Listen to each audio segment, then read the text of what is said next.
Hi, Robin. Oh, you're already live streaming. Okay. Yeah. Hi, we're good to go. Yeah.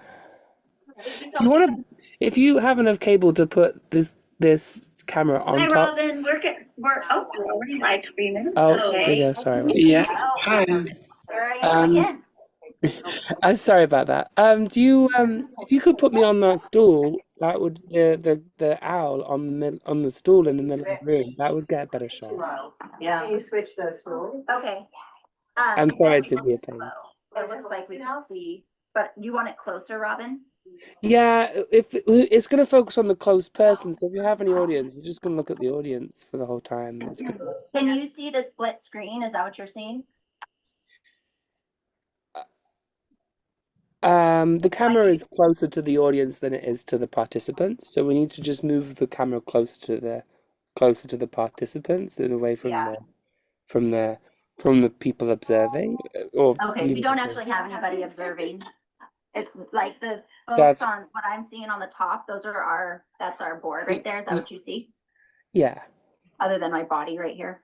yeah. Okay, does that look good? Uh, yeah, yeah. It won't. It's not close enough to come pick you up and do the thing that it's supposed to do. It kind of needs to be in the middle. Like that's the purpose of the 360 is to be in the middle of the room. Okay. Okay, folks, do not trip. Well, maybe we should. Oh, brilliant. Yeah. Gonna put it on that. Yes. That's great. Thank you so much, Emily. Okay. Yeah, Looking much better. Thank you. That's really good. Yeah, Okay. thank you. Although, well, yeah, I guess you can see everybody. It's a little bit.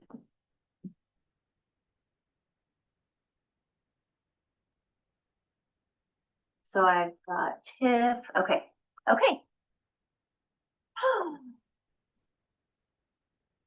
Oh, and you know what, Robin? Avelia will likely be joining us on Zoom online. If you see Okay, her. no problem. Sure thing. Okay. Great. Awesome. Let's go ahead and start this meeting if we could. Welcome to the Mosier Community School Board of Directors meeting on December 16th, 2025. Let's do a round of introductions, starting with Tiff. Hi, I'm Tiffany Strands, board member. I'm Emily Strand, board chair. Dana Watson, board member. Marie Maru, board secretary. McKenna McKee, board member. Jen Langley, assistant principal. Shannon White, payroll manager. Michelle Dawkins, executive director. Janet Baker, teacher / Union rep. MC rep. And spot right there, or And do who you are need you? a spot, Jen? Yeah. And then Julia, we were just doing a round of introductions if you'll introduce yourself. Sure. Good evening, everybody. I'm Julia Goodstefani, vice chair here on the board.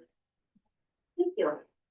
Okay, any changes or additions to the agenda? One thing that we're going to have to do again today is make the number 9 Department of Energy project update a floating agenda item for when Branson and Eric get here, which is likely going to be around 5:30. So once they get here, we'll just pause whatever we're on and go to that topic. Anything else? All good? Could I get a motion to approve it? Agenda? Make a motion, we approve the agenda as written with the caveat that number 9 is a floating time. Awesome. Second from Tiff. All those in favor? Thank you. Motion passes. I did not receive, it's so quirky, wasn't it? Robert's rules. Um, The gavel. Yeah. I'm gonna get you a gavel. I did not receive any pre-submitted public comment. Did anybody else? Okay, we'll skip through that then. November meeting minutes. Did folks have a chance to look at them and are they good to go? I would approve that I would motion that we approve the minutes from the November meeting. Thank you. Second from Dan. All those in favor? Good. Okay, that motion passes too. We would like, so as we talked about last time, we're going to do kind of a rotating minute taker. So Tip's doing it today. Could we have somebody offer to do it for January? For let me just, I'll just as long as I'm here. Is it the 20th? Yeah. Should be okay. Okay, awesome. Thank you, Dan. Okay, yeah, so that's all right, Marie? 20th? I think so. Okay, great. Janet, could we get an update or report out from the MTA, please? Sure. Do you want information on D21 as well? Because they had a pretty, Sure. their negotiations finished up on Monday I'm good. and it's going to a vote. So, hopefully, there are a couple things that they're gonna have to reopen, but hopefully they will be in contract soon. We're very relieved about that. Okay, second and third grade are learning about traditions and cultures celebrated around the world at this time of year. So they've been looking at maps and flags from different countries, reading information about celebrations and doing a craft to represent each region and holiday. It's been fun to see how others celebrate and what their beliefs are. We will accumulate this study by having a World Food Festival, gathering our students and families on Friday afternoon in the cafeteria to share each other's culture, traditions, and taste the foods that are special to them. Second grade math, they've begun adding 2-digit numbers and learning about regrouping. In reading, they are focused on cultural studies and continue to write about what they are learning. In third grade, they're continuing their work with multiplication, focusing on strategies to solve equations. Students are honing their techniques of counting by 2s, 3s, 5s, and 10s, looking for patterns in the multiplication table. At Love Middle School, Ashley. Dear board members, thank you for your support and for believing in the work that we do in the classroom day in and day out. And I know she keeps that for all the teachers. They appreciate that you guys care what we're doing. So science with Sourstad, a special highlight after returning from Christmas break. A visit from Mosier community member Googlers. So Eric Savali, one of our parents, and Tyler Colville from Google's data center in Dallas. They shared their experiences with water stewardship, limiting human impact, and Google's commitment to the local community and environment. Their visit was a perfect complement to our Solutions to Pollution project at the end of our Human Impact and Natural Resources Unit. So thank you. During December, students focused on exploring the structure of matter and how it behaves. They learned about atoms, explored the periodic table, investigated how heat affects particle motion. Students were also introduced to ionic and covalent bonds through hands-on activities and interactive labs, making abstract concepts more tangible and engaging. Social studies with Rogan, Hogue, and Sourstad. In social studies, the students immersed themselves in the Renaissance, comparing it to medieval life and exploring the key ideas, inventions, and influential figures of that era.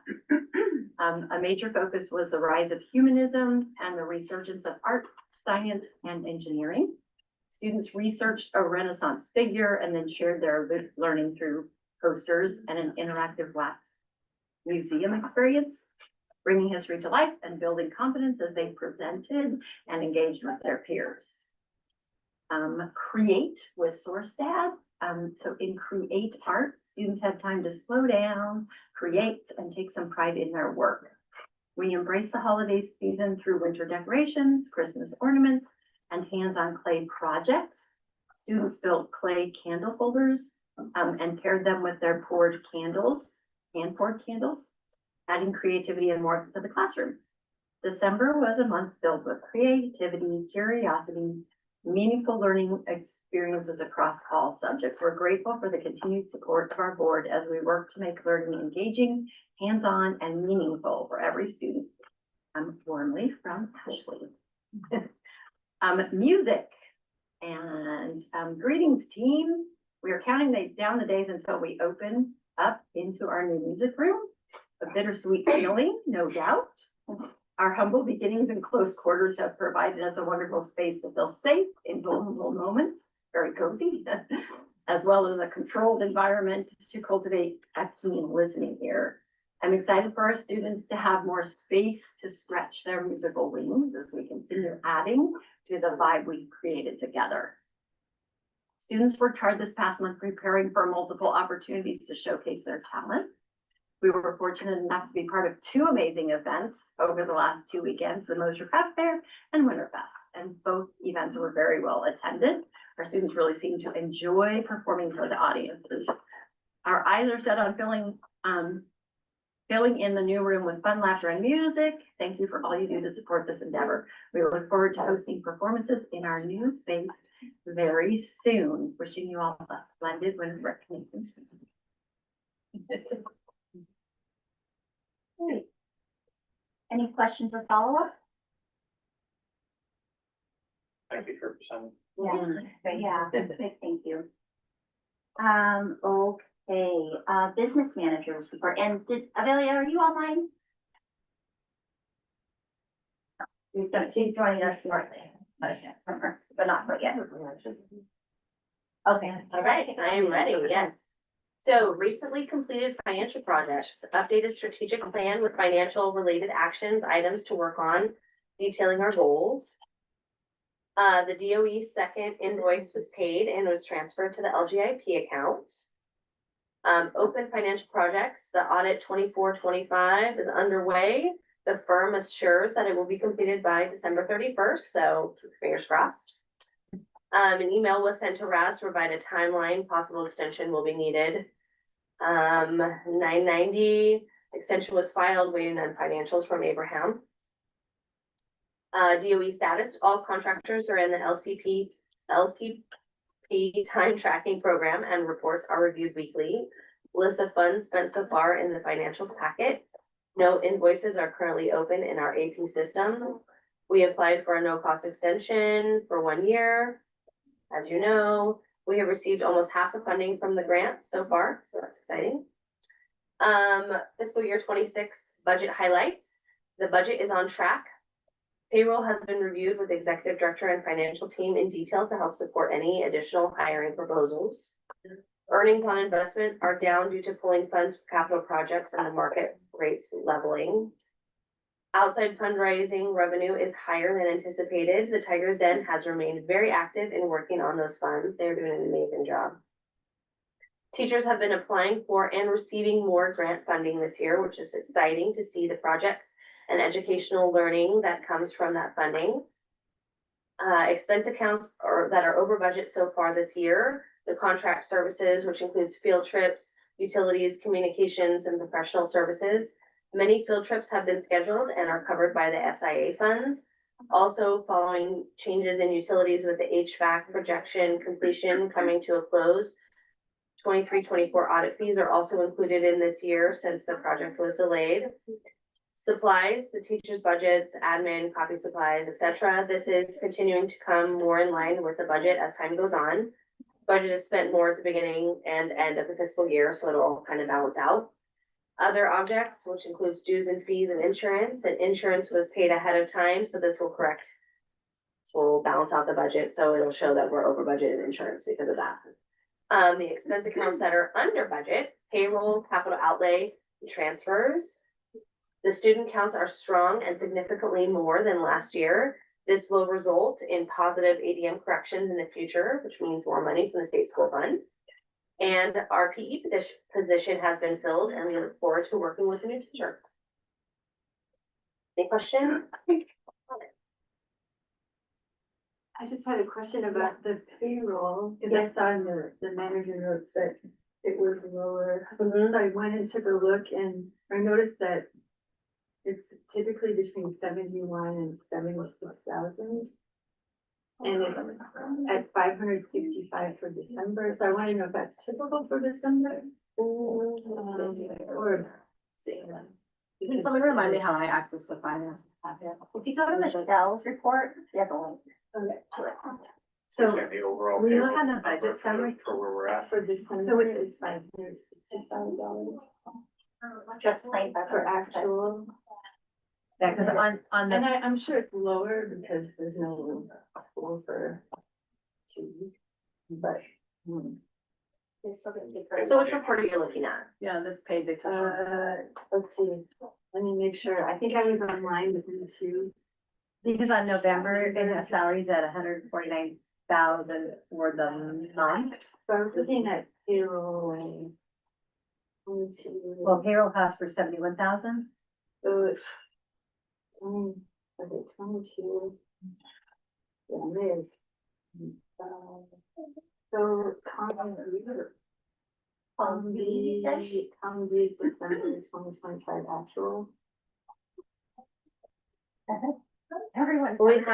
We haven't had December's payroll yet, so, Okay, that. yeah. So that's probably, reimbursements or stipends or something like that, so it's only at 565, so yeah, we haven't done December's payroll as of yet. This is only through November. Correct. Yeah, I just. Yeah. Was looking. Cause I had Right, it in front of me. so- I was like, are we on track? Yes, we're on track. Okay. I haven't even processed December's payroll, but we are getting, the payroll is going to be earlier this month. It's gonna be on the 23rd. So it'll probably show up earlier, but yes, it's not gonna be reflected in December's as of this. And a bit of an issue that we had doing that early last year was like, or last month is, coverage of the money because, kind of a perfect storm, D21 had some glitch on their end, and so we had to call to ask them when our fund was, so we did transfer funds in. And then we transferred them back as soon as we got our check from D21, because they were about almost 2 weeks late with our check, so. Veronica's double checking to make sure that that is not, right now it seems to be okay, so. Okay. Any other questions or thoughts, Shannon? You said something, I'm sorry, I'm just moving fast, so I may not have caught it exactly right, but. The capital overlay was larger than like cap. Can you repeat what you were Yes, I saying? will. It's under. Under payroll, capital and transfers. And, I mean, honestly, payroll's a lot under because we had somebody resign.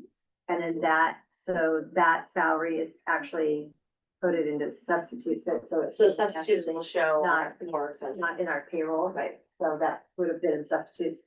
And then it's gonna be also less because the person that we've hired is significantly less than the person that resigned. So, but we've also, filled that in a little bit with, asking Anna Seymour to work a little bit more because the kitchen is crazy busy. Right. And, we were kind of hoping that we might It will look at it and like, Yeah, add some hours to her with the increase of students and such. And then on the DOE grant, have we heard back on the extension? No. Not yet. Do we have an update? Because there was gonna be. We're gonna have an update later on the OE. Yeah, budget's cool, talk about now, but let's compartmentalize a little bit. I did add in the dollar, because I thought she was gonna do it, so we have received $231,281.68 so far from DOE. Everything's on stop until we get the extension. Did you So- repeat that? 231, 281, 68. But we were saying we've gotten about half of the funding, Yeah, so that's half of it, yeah. but I thought it was $1 million roughly. No, it's 800,000, so I don't think it's actually half. So why did she put, I don't know. There's also, there's our contribution that goes along with that, Correct. so it's not. Right, but I wouldn't count that towards receiving. The 800K we get has a matching component, right? But we have access to, my understanding of it was, we have access to roughly 800. That was mine, yeah. And we have to bring, it was like almost as much, but, I think part of that total, we can come back to it when we get to the is the solar and like whether we do it or not. So like the total, it's all reimbursed other than money we're getting up front, right? Ah, that's right. So we're not getting it until we get it reimbursed for the money we spend. Right. They don't give it to us unless we spend it. Like all of it, we send the receipt in. we get Right. money back, so. right. We've spent what we had budgeted for the HVAC system and for the LED lighting. So still to come on the windows, the insulation and the solar panels. I'm not sure the EV charger is gonna go in, but it doesn't, like they even asked us to take out anything that had to do with efficiency on our reporting anymore. Like we're not supposed to mention this is more efficient, so, yeah, it's very odd. So I agree, Yeah. this is not half, it's not half of the funding. Right. I agree. And, I and agree. we don't know yet if we'll have access to the rest of the funds. No, so when I talked to Rachel, who's the new person, she was like, she thought it was gonna happen because she kept getting, she gets a ping or something when it's going up the ladder. And, so I can check in with her again. We have a meeting with them on the 6th, I believe, so January 6th, Tuesday, January 6th at 1 PM, so we're hoping we hear something. The problem is, I'm sure they're all gonna go on a break here pretty soon, so we won't. Because it has to be signed by the secretary, the Department of Energy Secretary. But as far as we know, it was already signed by the secretary and it's working its way back down. Yeah. Or whoever. Well, right. We don't know that. We know it made it up to that level. Yeah, we don't know. What the action was at that level, we don't know. We don't have that. I guess that's, yeah. So, I mean, I wouldn't presuppose. Yeah. Just, I work in wind and solar these days a lot with the federal government, and I will tell you, if they're gonna, I would be shocked if they approve money for solar at this moment. I mean, that's just the way things are, so I'll just preview that for our DOE discussion, but unless we have something in writing. We're hoping, because it's like, the contractors that we need approved are for the windows and the insulation, so we're hoping that Let's, we just need the extension. so I just know that Elijah's Yeah. waiting for us and Brent and Aaron are gonna be here for this continued conversation really soon. So how about, any other questions for Shannon before we let her go? No, thank you. Thank you. Thanks, Shannon. Thank you, Shannon. Okay, so let's go quickly to Michelle's report, but can we have Elijah go? Yeah, let's go have to watch them. Elijah, And your paper is right on top of there. hi, welcome back. Hi, good afternoon. That's right. Okay. Good afternoon, school board. If you forgot my name is Elijah Keenel. And I'm here for news. Last week on Friday and Saturday, the middle and elementary schools put on a play for Willy Wonka and the Chocolate Factory. This play had 57 students that worked so hard to bring this play to life, with me being one of them. In other news, this week for middle school, we are doing a wax museum in the classrooms where students get to dress up as a Renaissance character and say 3 sentences or more, like a real wax museum. Also, on January 8th or 9th, half of the middle school is going snowshoeing, while the other half goes to the Discovery Center. Then we switch on, so on the 8th, half goes, and then on the 9th, the other half. Also, on the 12th of January, on the 12th of December, middle school drama kids got to stay after school until the play that night, and we got to play around, hang out, and we went to Mosier Market and got pizza. Also, this Friday, the middle school will be having a winter party where we can do art, board games, or card games. Miss Rogan is gonna fly next Wednesday to Peru to check out the Intec Empire artifacts. And that is the news this month. Have a good day and a Merry Christmas and Happy New Year. Aw, thank you. Yeah, you did a great job. That was great. You did a great job. Thank you for Thank you presenting to us. Did your sister bring you? Hi, Brent. Okay, so now we're gonna pause on the executive director report. We'll go to DOE. There's We'll come back. Thank you, guys. Just watch out, there's a bunch of There's cords. cords, we don't wanna trip you. Okay, so I don't know if everybody's met Eric. All these faces look familiar. Let's do a round of introductions really quick, sir. Eric Words, Eli and GG staff.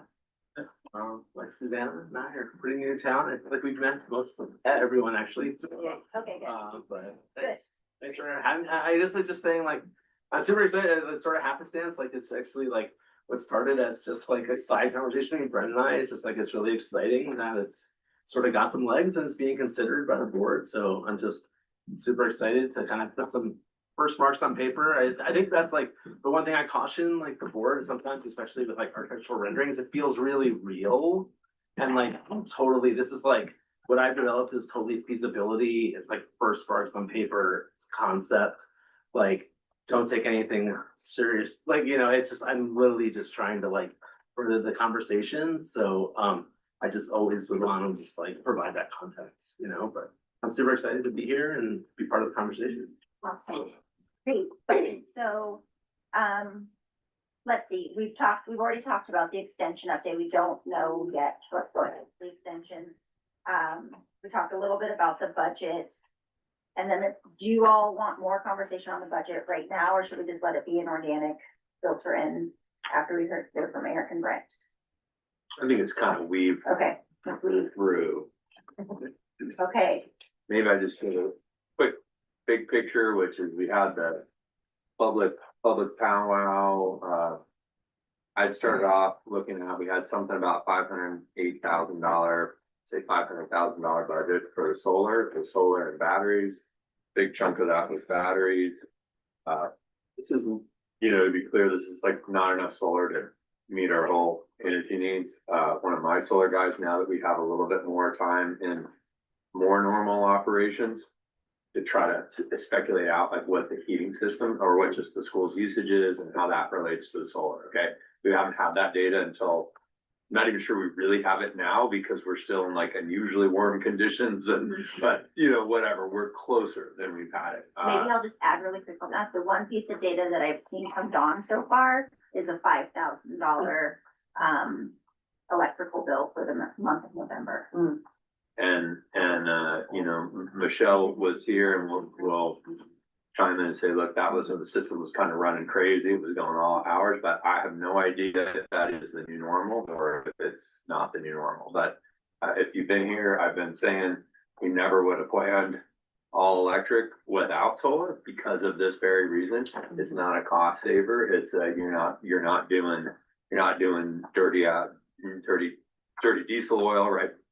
A big steam bomb waiting to go off below the kids, but it is not necessarily cheaper, more efficient, way cleaner, better air quality, and the other stuff. But in addition to heat, remember we have a whole ventilation system that's running as well. So it's the first time we got ventilated air and going through air filters where it be, but it's also more power usage overall. We get more from it.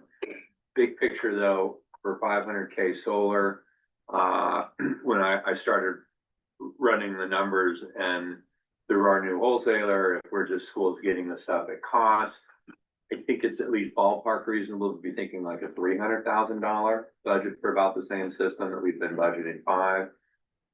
Take that with a grain of salt. We need to have the system designed to do that. We need to more or less know the structure. I think we're at the point now we can get that designed, and then Tito has to price the install cost. There's a couple things, but I'm generally feeling the solar panels were, going to be under 75,000 or in that range, right? And those are BABA compliant. The batteries are a good chunk, how many we get, all that. But what that leaves is maybe 200,000 if we're thinking about that and just kind of going off the initial budget. We've gone over in places like HVAC, or the HVAC costs more than we first budgeted and some other stuff. There may be something like that we could put towards the structure. Very base bones, bare metal structure, kind of see them tucked away sometimes in schools around Portland. Not the prettiest thing. Our only location for it, at least the best locations, right out front and center. From the public chat we all had with many of you here, I think the thought was maybe we should try to do something that's a little prettier than bare metal. Bare metal might be, just for the cost question, again, take it with a grain of salt. We've got the building itself at somewhere between, in the 80 to 90,000 range. Install probably another 100 plus. That's without a big paved pad, maybe another 50 for a paved pad, 50, 60. So add on some lighting, you can get upwards of 300K pretty quick. What that looks like for, something that's more aesthetically designed, unclear. I think I'll let Eric kind of take it from there. But I think, and maybe Eric, you chime in on how you think about, like my thought on kind of the big picture goal is, this is a temperature check. Do we like, the feeling was, and I've heard it some too, and maybe you have big harsh, kind of metal building right in front of the school may not be the most welcoming thing. Maybe it's fine, but at least let's look at what the cost would be to do something that's a little bit more of a little softer and more aesthetically pleasing. I've flagged it before. We haven't roached into the two other issues that like relate to this a little, which is just, we have to consult with the State Historical Preservation Office because of the age of the building. That is tied into the federal grant.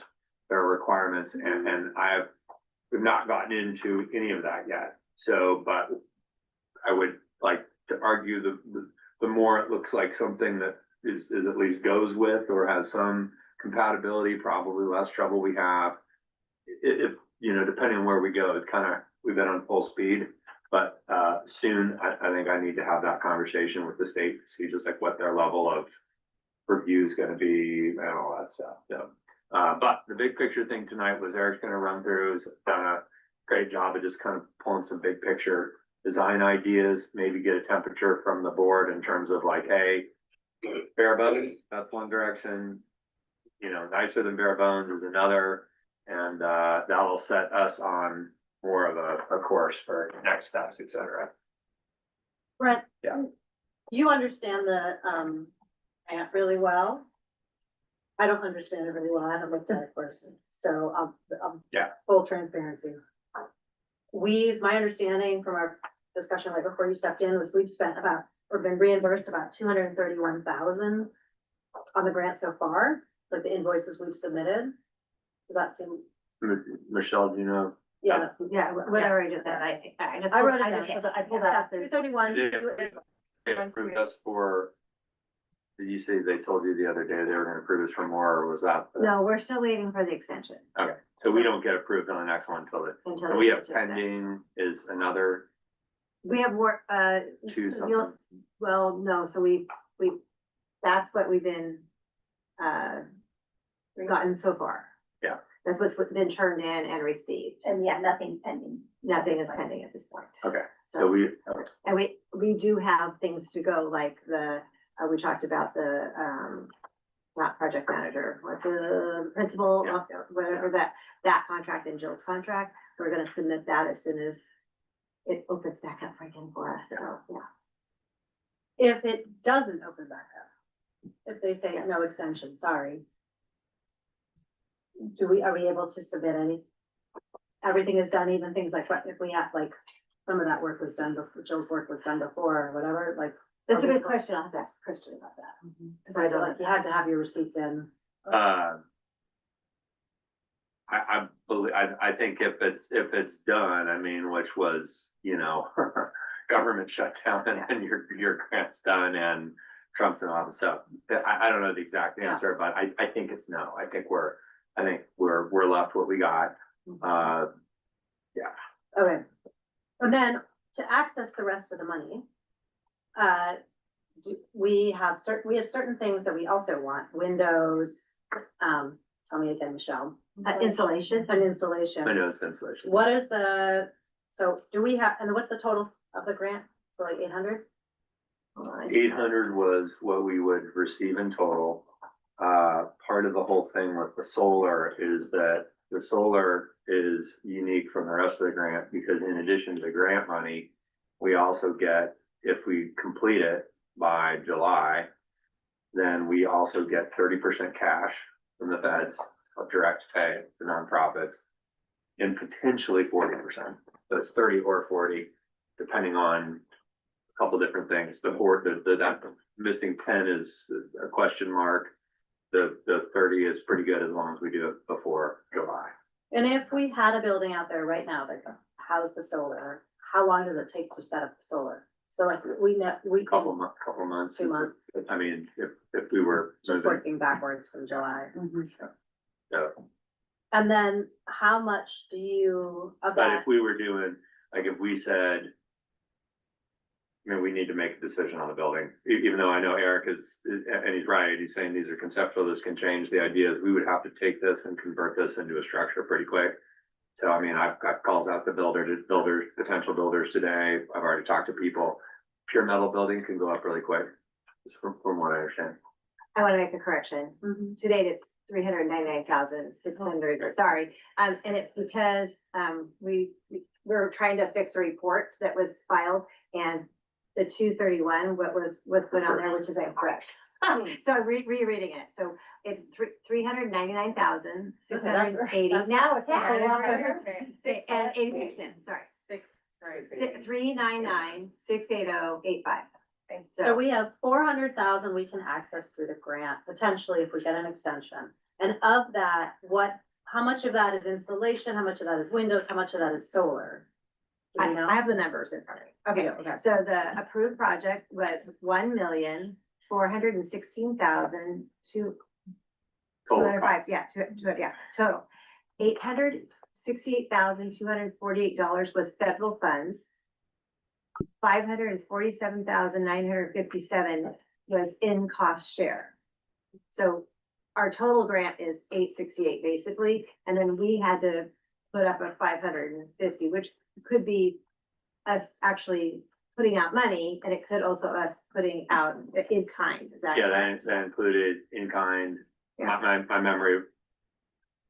That included in kind, but it also included, this was the solar tax credit. So if we spend 500,000, which was the budget on solar, 30% of that 150 is cash. That was part of what goes to our meeting our in-kind obligations. So other school districts that didn't have cash, this was such a sweet deal. They were going out and literally taking loans to be able to pay for the solar and then get the 30% tax back and use that as their in-kind. And I mean, we had whole workshops this wasn't just some scheme I cooked up. This was like, they knew this worked in tandem. So, part of our in-kind, part of our contribution comes from the solar. And, obviously it's going away. It's gone in July. It's probably not coming back anytime soon. But so that's the. So then if we don't get that 30% direct cash from the feds, then we have to cover that with cash from our. That's right. So. Well, if this grant just has done, Right. Yeah, then, do we have any obligation to meet our cost share? Not any more of our cost share, but we've been having, We've this been is one of the reporting it. fun little tricks that the feds played on us after the new administration came in was when we were talking with the original people on the grant, they were like, usually you have to meet your cost share as you go. And they were like, don't worry about it. We know everyone's gonna do this thing with the 30% on who's doing solar. So as soon as you get your grant, we'll change it so that you meet all the cost share at the end. Therefore, you take your big pack of solar cash and you throw it in. And new administration comes in and says, not so fast. Yeah. So that's, so we're now meeting our cost share. we're meeting it as we go. So meaning we won't know anything when we get to the end, but we also. But we have been with the HVAC, we paid whatever percentage of it, for example, and only we're able to invoice a certain percentage back. So then my last question is, in the hypothetical world that we do get the extension, and I will full disclosure to this, to everybody, I'm probably the least optimistic in this room that will happen, the most pessimistic, just based on my work with the federal government lately. But, if we did get that and we had access to another 400K, how much of that, so you're saying the solar is, down from the 500K, you were thinking that to like 300K Yeah, so range? so big picture, the windows are what, 75? Oh, they're up 60, I think. The windows and insulation are small. small, Insulation's yeah. like 30. That's what I kind of wanted to know. Combined, like, The solar's eating up all of The the rest of it. solar's always been Yeah. almost half, it's not quite half, but if you're looking at cash, it's close to half, so. It's a big chunk of it, but Installation was like 20 or 30. That, I think it was like, I think we did 30. 30. insulation's like 30, Yeah. yeah. And if we do, if the extension is not approved, we still need to think about doing the windows and the Yeah, insulation just to help out with the. Yeah, Have we tried a test to see if we have this grant, obviously we don't have the extension, but have we tried to submit You something? can't. It won't even let you. no, that's Okay. fair, yeah. Thanks. So, but I share the skepticism, the general things we've gotten back pretty surprisingly positive. Then again, I'm surprised we've gotten anywhere. So, I've been pessimistic the whole time, and fortunately, what we've heard back is that the head of DOE likes the program. So, I think we have a couple of things going for us. We're a charter school. The administration really likes charter schools. And I think The fact that, you know, the HVAC, they don't mind HVAC, they don't seem to mind windows and that, it will be interesting, I think it will be interesting with solar, so. But we've gotten almost $400,000. Which think about last summer, we didn't think we were gonna get anything, so. I have a question. Can we be reimbursed under the grant? Can we be reimbursed for the cost of the structure? So we've had the conceptual talks with them, as think it's a solar rack, you know, and that basically if we compare this to the price of the solar rack, you know, that's what I would expect us to kind of get costs for, is something that looks like a solar rack, which could be a big metal building. It's not a whole lot different, I don't think, in pricing. So that's what I kind of expect us, and the initial talks with DOE has been like, that makes sense, can't put it on the roof. You gotta put it on a rack, where you're gonna put it without taking space. So it's just kind of think of it as an elevated rack, but, Yeah, I mean, one way to think about it is that we could build the structure in hopes, before even knowing about the extension and whether or not we're gonna get that, we could build it because it's a benefit to the school and the students, regardless of whether it ends up being a solar rack or just a covered space. And then we can all like put energy out in the world that we're gonna get the extension and be reimbursed for it all. It has been something the school has wanted for quite a while now, and I think is needed. That seems to be a consensus.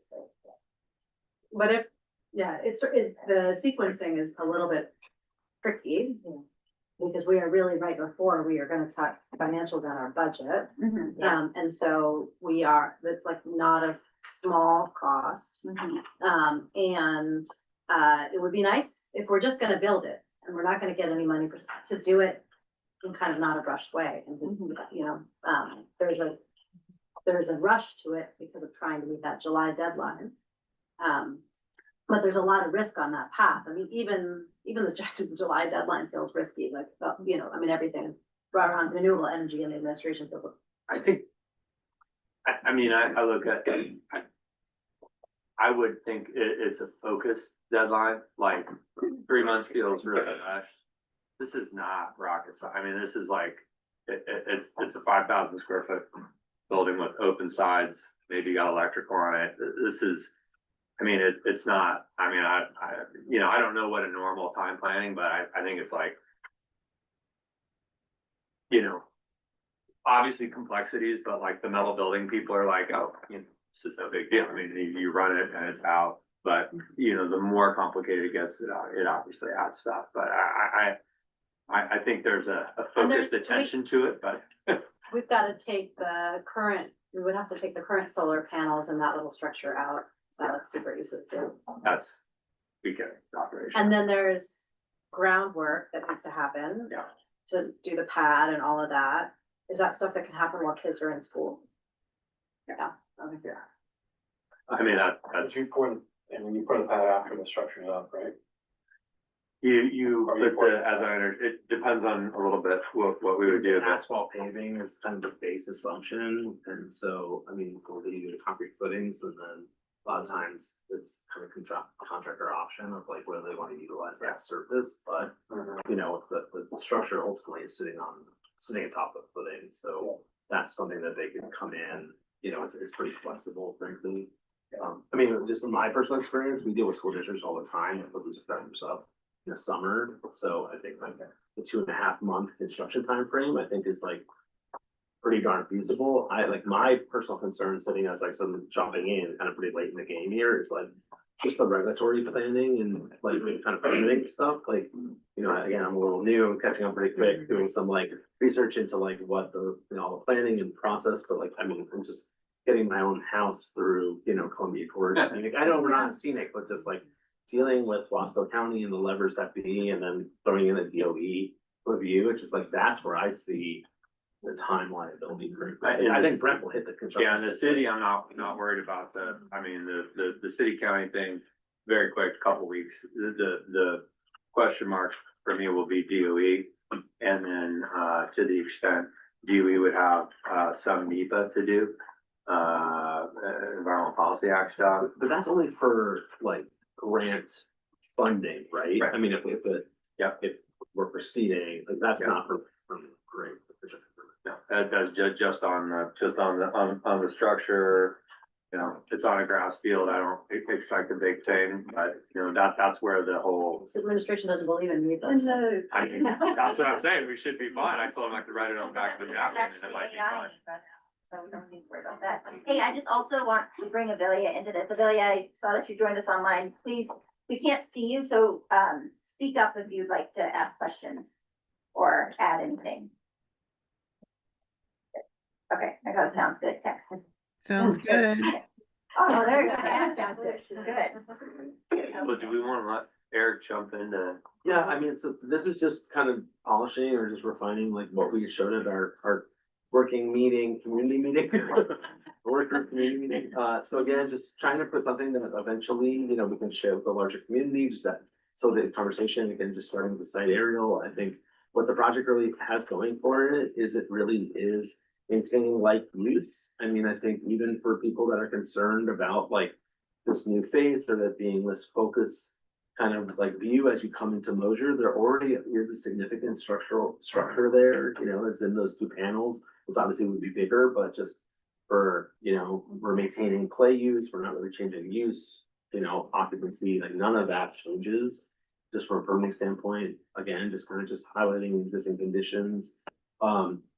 I think for me, I keep on coming back to this idea of like, what does the school really want to see programmed there? And it's like, the architecture is totally like, it's really fun to talk to and I probably get excited about it. And like, you know, I think from Brent's side, I really need to understand like, there's sort of spurs here about like, where are we proceeding? You know, with structured design, but I think for me, it's like, I'm almost trying to step back and be like, what are the programmatic uses the school wants to accommodate? If the soccer pitch, you know, schoolyard soccer pitch is a priority, you know, how do we make that work? If you know, an open, flexible structure that we can change paint lines, it could be pickleball, it could be indoor stuff, but like, it could be basketball, but there are certainly architectural design constraints of like, just best practices, like, will this function for students if it's 12 feet high to underside a structure versus 16?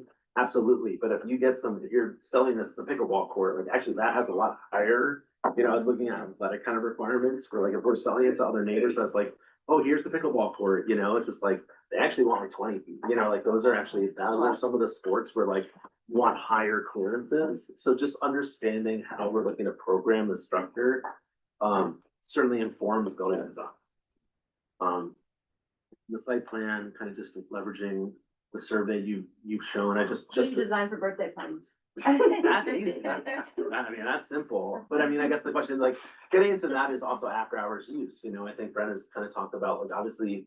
The intent or the hope is that it's top of solar, but like, are there, like, what other kind of, what other infrastructure is integrated? Certainly lighting, like, I was thinking the same thing too, like, the street lighting and the choir was like the sweetest thing ever, like, we are always like, floored with this community and like we're so excited to be part of it, but it's just like, I'm like, oh my god, like how do we have an amphitheater, like where do we do it, you know what I mean? It's just like, you know, it's like, you know, but the same thing, it's like, you know, is there just some sort of elevated platform that like you could have? And then again, the theater, like Willy Wonka and all that stuff, it's just like, how do we engage and like strengthen the programs that already exist in the school? So you know, currently just what I'm showing, this is a futsal court. I mean, again, like kind of I did some really preliminary research on like U10, kind of that age group. Soccer, there's always minimum maximums here and there, but you know, I don't know anywhere in the gorge that has a futsal pitch. I know, I think at our work group meeting, we talked about like, you know, like Timbers, like pitch invasion, there's some funds out there for kind of field development and stuff as well, but you know, I think futsal is kind of an alternative. It kind of prioritizes sort of like smaller group play, but certainly, you know, in a schoolyard setting, it maintains all the functions that we're talking about. But again, it would, I see there's certainly some design effort in grading and stormwater management of that pitch to like. What's futsal? Futsal is basically a smaller ball. It typically is sometimes an inside, sometimes it's. No, sometimes it's indoors, you know, like there's a big warehouse in Portland, if you're coming in, it's just like Rose City futsal. And I think it's conceived of, you know, just a kind of a smaller gameplay, you know, it's the game of soccer, but. So it's, I believe it's like 5-on-5 or something like that, but it's been adapted and it's also pretty popular now that you have these organizations where they're basically taking, kind of tennis courts. I moved here from, kind of North Portland, and like the King Elementary School, like they had 2 tennis courts completely underutilized. No one was ever out there. So they put like a athletic service, Nike and other kind of, organizations will come in, they'll basically just put, kind of a sports court, especially a poured resin surface on top of an asphalt surface, and game lines, which are really cheap. And then just like, it allows that interest in that community kind of engagement of like a soccer, but think about like people are adapting like old tennis courts. So again, like this like regulation size is all like planning and programming, but not required, My sense is just from watching the after-hour use of the Mosier Manor kids and families is that soccer is a very high priority. Yeah. So just we'll voice that. I'm not sure they play like full field soccer as much. They always seem to kind of gravitate to one side and they're all kind of blended. Yeah, there's a lot of sort of the keep away style. Right. The rough yeah. plan now is to basically make the soccer field a little bigger, move it to the west, make it more bitchin'. Ladder. Again, those aren't things that would be part of the federal, solar grant. That's definitely why you got earth moving equipment. Seems like a good time to do it. Yeah, let's keep moving through these images because we've got about an hour left of the meeting. And then just again, for the structure itself, I think this 55 by 90 was really just generated, gotten a bid for a pre-engineered metal building, like a metal building kind of provider. So I've kind of rolled with that up there with Andrew recently, and we staked off the tree, and I actually am skeptical, frankly, of the 95 being transparent. And I think from like a cost perspective at this juncture, like cost per square foot is going to be the best metric we have. So just like understanding like what this structure comes in at. So, if the footprint reduces a little bit, that is a way for the board to kind of reduce overall. I What's think the probably, size of our gym? We were talking about trying to make it kind of comparable. Do we know what the footprint of that is? Oh, we did a calculation. The Can we paint. take my job? I think the outside That's 7, right. I'm gonna say the outside 7 or something like that. yeah. I don't have it right up here. So again, just for the metric, I'm using this sports court. So this was the junior high school size basketball court, which was 42, kind of game lines 42 to 74. And you can kind of see, I can show lots of studies of game lines overlays. You can have a basketball court with pickleball courts inscribed, Foursquare, like paint lines are cheap and we can do a million things. But just represented here in these plans is like a junior high school size basketball court, which sort of describe inside of it. So it can shrink some and still be functional. So, yeah, seems like there's quite a bit of load on both the north and south end. Realistically, you probably go to more like an 80 by 50. I mean, 50 starts getting tight, you do want clearances around there. You certainly don't want kids going into structure or, start getting like And column protection and everything else. with, the 95 by 55 or something slightly smaller, what kind of solar yield are we gonna get out of that? So this is 5225,000 square feet. So 5,225,000 square. We'd be able to, are very ballparky, but is somewhere around 200 solar panels, which is not far off from what we were planning for on the roof. Again, it's kind of this dance where, it's cost of the structure and size of the structure will determine how much solar you get, but at least that's one way to look at it. We've talked about other things as well. If you could get another 1,000 square feet on top of the music room potentially, I say, because I don't know, this roof didn't meet it, that roof might be enough for code, so I don't know. Yeah. Good time to put solar on it. I remember Michelle pointing out that, recess monitoring of the basketball would be Yeah, easier 500 square feet. if it were under that. So there, folks, if we have side conversations, people won't be able to track online. Or did he sit home? Oh, I remember Michelle mentioning that, for recess monitoring purposes, that having the basketball court under that pavilion would be helpful during school hours, because the kids would be in They It would would all not be have kind of on that field as opposed to tucked in that corner, in a different zone, so. Things like what's being proposed could accommodate soccer and Yeah. basketball. which is- Sure. I mean, I think like what we discussed with a lot of, school districts is really just this idea of, kind of site security through like active and open visual sight lines, it's just you at school and you have so many staff to monitor kids, and it's all about just even conceiving of like where those positions can be, where they have these really good views, and, you tend to not want either people that aren't supposed to be here or people that are kind of hiding behind. I mean, some school districts, it's excessive, but like they don't even like shrubs, and they started getting into planting, become hiding spots, or you see a lot more benefits of planting, in my opinion, than like hiding spots, because it is a concern, right? You just don't want to create hiding spots. This is probably a little more detailed. This was really Brent and I were engaging, a structural engineer that we worked with, this was kind of this wood option we've developed, so maybe we won't go here, but, obviously, we can develop some, concept, understanding of what this building and structure would be, so that we would communicate with contractors and vendors to get accurate pricing of like, what are the components and what the systems in play. So I think, again, where we started was just this really simple utilitarian pre-engineered metal building. I guess I just, for the record, I know there's a lot of concern about metal and the face of like coming to Mosier and like what that would feel like and look like. I still think this could be a really nice structure if we really designed it. This is again like a really simple building, but it is way more utilitarian, and I think there's opportunities. People have talked about the western exposures, and like, can you introduce some wood? Can you introduce some cladding? Is there signage? Is there's like shade and planting? So I wouldn't take this one off the table just yet. I think it would be a huge benefit to the community.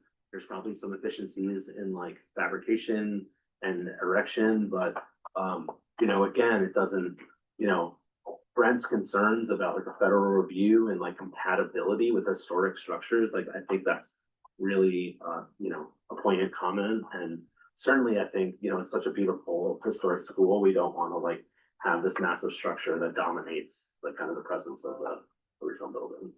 And then coming out of our sort of working meeting last time, I shared some images of other projects our firm has done. And, this came up as this wood option. There was, again, kind of looking at the materiality of the common. Can you zoom in or? Yeah, absolutely. And I mean, better yet, I can just like honestly get into my model. So, we can like, we looked at, a lot of like that there's a lot of options with materiality. This is again represented as like a glulam beam, kind of like post and frame. And then just to be understanding from a cost perspective, the question was, how do you infill it? We certainly don't want to pay for glulam beams everywhere. So the idea, underneath the grass. Sorry. Oh no. Yeah, I gotta get above the grass in the soccer field, sorry. Trying to not make you sick. But the idea was that you would have this structural frame, and then we'd have some sort of more like engineered joist that could span in between them for economy. And then we would display some sort of like AC plywood or some sort of wood surface on the underside. Again, just like understanding like what is that experience under there for the students, and worry, but like, just understanding that you're within this wood structure. I mean, everyone has been under these like, kind of wood canopies, and just like there's a lot of naturalistic, biophilic kind of feelings. It'd be really nice from an education setting as opposed to it being this metal building that feels more utilitarian. So Yeah, I'll throw out there just, that initially I was like, just go with the metal because you were showing that one. And it seemed like cheap and economical, and it's not offensive, like it's very simple and basic.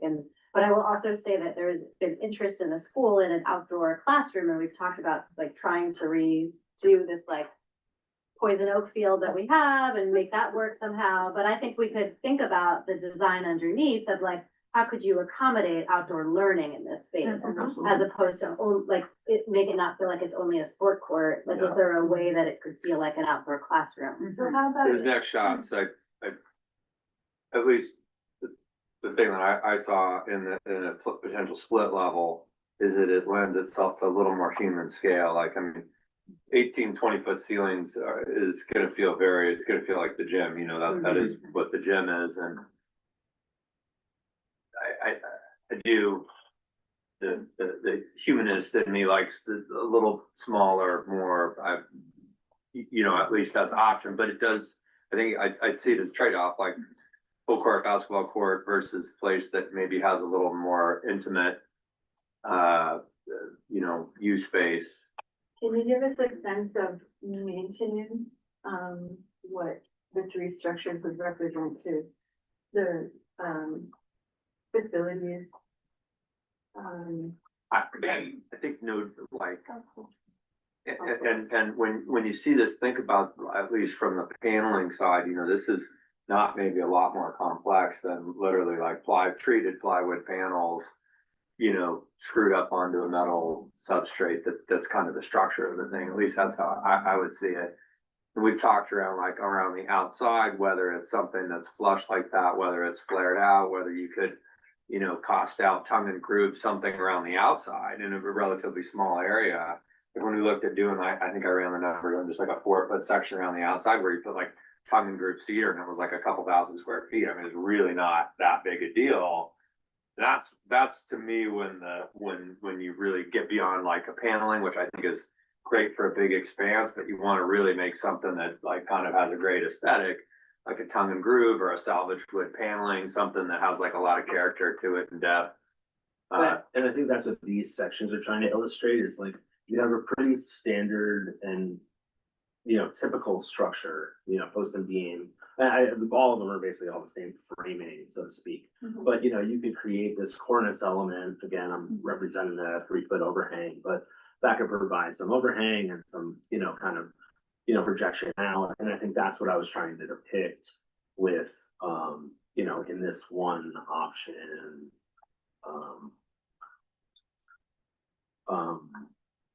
Here where, you know, it kind of has that cornice and, you know, I think like, you know, it really, you know, it does a couple things, you know, it really does like extend that structure out. You know, and then these all could be hybrids of each other, you know, we could take mix and match, but you know, you could do a metal column here versus the wood. I can't get away from a couple problems there. The cost of the metal versus the wood. The wood to me, it's gotta be at least 1.5 or 2 times the cost. The structure has to be. Just the hours of time that goes in versus the pre-engineered steel beam structure that you can just send off to Balin or whoever, not Balin, but you know, like the multiple manufacturers that are out there. I just don't see this being something we can afford. I love the way it looks. I don't see it being something we can afford. I Maybe, worry too about maintenance, just because the building already requires a lot of maintenance, and then wood with the driving lanes that you have from the east to west, you know, wood, it's beautiful and it gives you, you know, more aesthetic elements, made out of wood that might over time, reveal itself as aesthetic. Whereas metal, I mean, I love the wood as well. My main concern is not adding more of more facilities projects to our, you know, our staff and. Is the roof structure on the metal one like a web truss or what kind of? I mean, this pre-engineered metal buildings is really nice. Like they basically evaluate, they would design that ultimately. I think in that concept, you know, it'd be more of a wide flange profile where, you know, again, they tend to have, you know, kind of a tapered profile there. Sorry, my computer, battery on me, but you know, they would define what that span would be and what that depth would be. There's opportunities for paint. Typically what I'm representing is this generic kind of slab across would be like a steel kind of like Z-girt purlin that's spanning. So that would probably have some depth there as well. And I think, I mean, again, there's opportunities to implement wood to, you know, a steel structural frame. There are hybrid systems all the time. So, you know, I think what I've talked about with Brent is like the standard pre-engineered metal building, like they're gonna soup to nuts. They're gonna like say, we can do everything, right? But like if we wanted to do like lam infill, you know, kind of just like spanning members that are wood, or there's an opportunity for the plywood again, like Decking If I had to guess, I'd say you're probably right, like on a 2X, like I think you're, let's just say best case, I'm very ballpark and don't quote me on it, but like if we were talking like 300K for a metal, I think you're probably talking 600 for like the type of wood that included that. I'm again, I'd love to talk to a builder and people are definitely getting like hungrier but I mean, with oxidized steel, there's finishes for metal that can, have a softer look with plantings. I could foresee, getting creative and making it look more inviting. And maybe the ceiling being a lighter color, could help with that. I don't know. Just thinking of cost and maintenance. I like I find the split level appealing because it creates kind of two spaces. And what I wouldn't want is a full court basketball situation that there are 6 kids playing basketball and everybody else is excluded from the structure. And I think everything you can do, having played a lot of basketball in my life, everything you can do in a full court, you can pretty much do in a half court. You just play half to half court, especially with a small group. So I think that, I'll just say, what I find appealing is just like the more inclusiveness of it, that it doesn't feel like it's only a sport facility. So for the kids that are going out at recess but want to get out of the rain and they don't want to play basketball, like you have 2 spaces, and you could think about what that second space feels and looks like. And then that also could act in a way that Brent was talking as like your outdoor classroom and be more not so vacuous and enormous, but like. Kirk, did you mention that a structure like that we would probably be able to use less solar panels? I think I was, I might have misunderstood. McKenna, when initially we were talking about this concept, I think what I had kind of, and I'm not sure that I'm representing it, what was conceived of, but I think I was concerned that initially the southern portion would be higher versus this. I think there's 2 things. There's the perception of this building on the street and how big that structure would be. But then to Brent's point about like its compatibility and adjacency to the historic structure, I think what's interesting, and again, this is just one option, we can look at it the other way, is it steps down and actually kind of like shows the historic building kind of more so. But again, we could look at it the other way where it's like on the street presence, it's lower. And again, maybe that plays to, some of the middle school kind of components and programs and it steps up. Again, this is just an option, but this wouldn't block solar. I think I was initially concerned that like if this pitch was higher, it potentially shielding. Dan, and then we're gonna probably have to move on. One of the issues with this style here is that the sun was coming from the south, is gonna come in that during certain parts of the year, which will make it pretty hard to work to be playing sports in there and not be blinded by the sun. Yeah. So it's gonna come in that little gap there, and then the kids that are looking that way are gonna get blinded by the sun during different times of the year.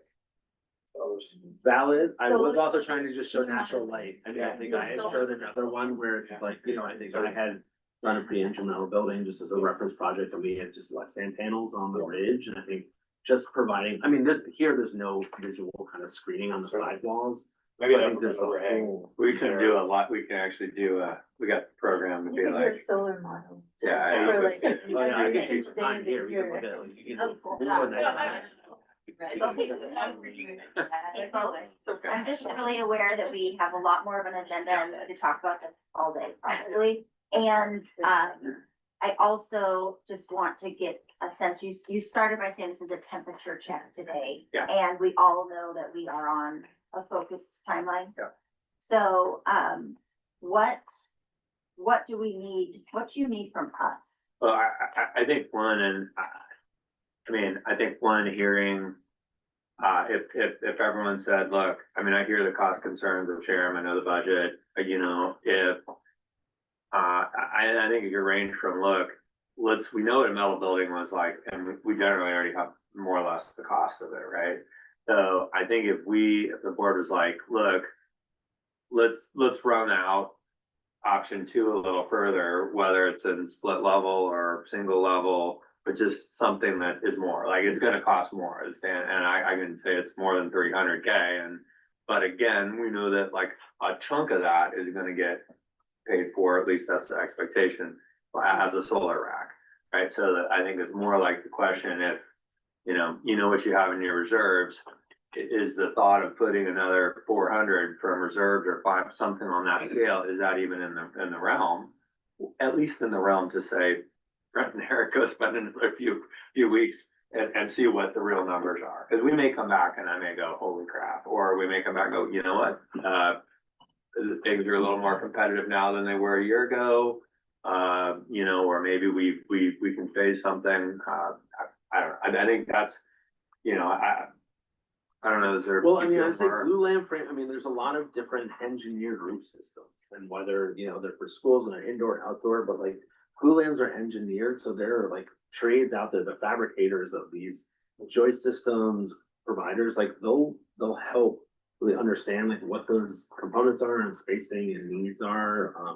I think some of the lateral design, it gets a little complicated to engage engineers. Yeah, I mean, there may be hybrids. I mean, that's kind of what we keep looking at is like, what's the most cost effective, metal's probably always gonna come up the cheapest, but glue lamps a lot of time are not, I mean, in home construction all the time, I can go, oh yeah, glue lamps are very cost competitive and they look better in some things than metal. So if we were to move forward, given the risks that we would be taking, not knowing the future of our federal grant, if we were to move forward with just the metal building, then the school potentially has to pay around $300,000 for that building out of our pocket.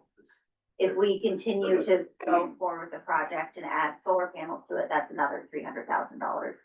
So kind of bare minimum, but including solar, the school could possibly be spending $600,000 out of our pocket if we wanted to do something like this and we didn't get anything paid back. And also, I guess, understanding, I think our hope is that like fairly soon we figure out the federal grant. I guess I'm not really expecting that the question for you is you just pay this out of pocket right now. That's not the way I've been thinking about it. I've been thinking about it more like we get answer from the feds, you've got X to cover it, solar and partial structure. I mean. And our soft cost included in that 300,000 or, for the structure?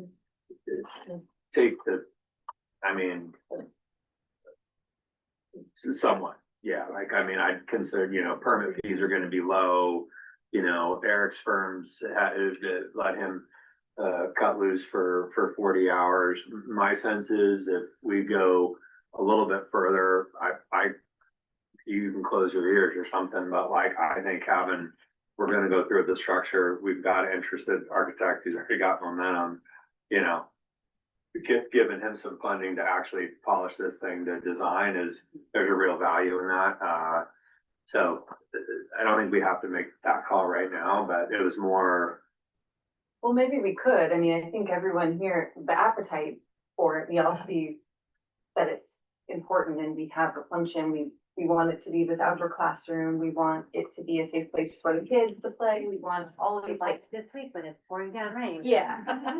And I think that we do want this to happen, it seems, and I'm happy to go out and start trying to get grants and really focus on this. And, I don't think it'd be a problem if we're switching, made for Mosier's focus to this pavilion. I mean, the whole town could use it for so many different events. So yes, we would be paying for the board would be, but we also, unleash our fundraising on it. Yeah.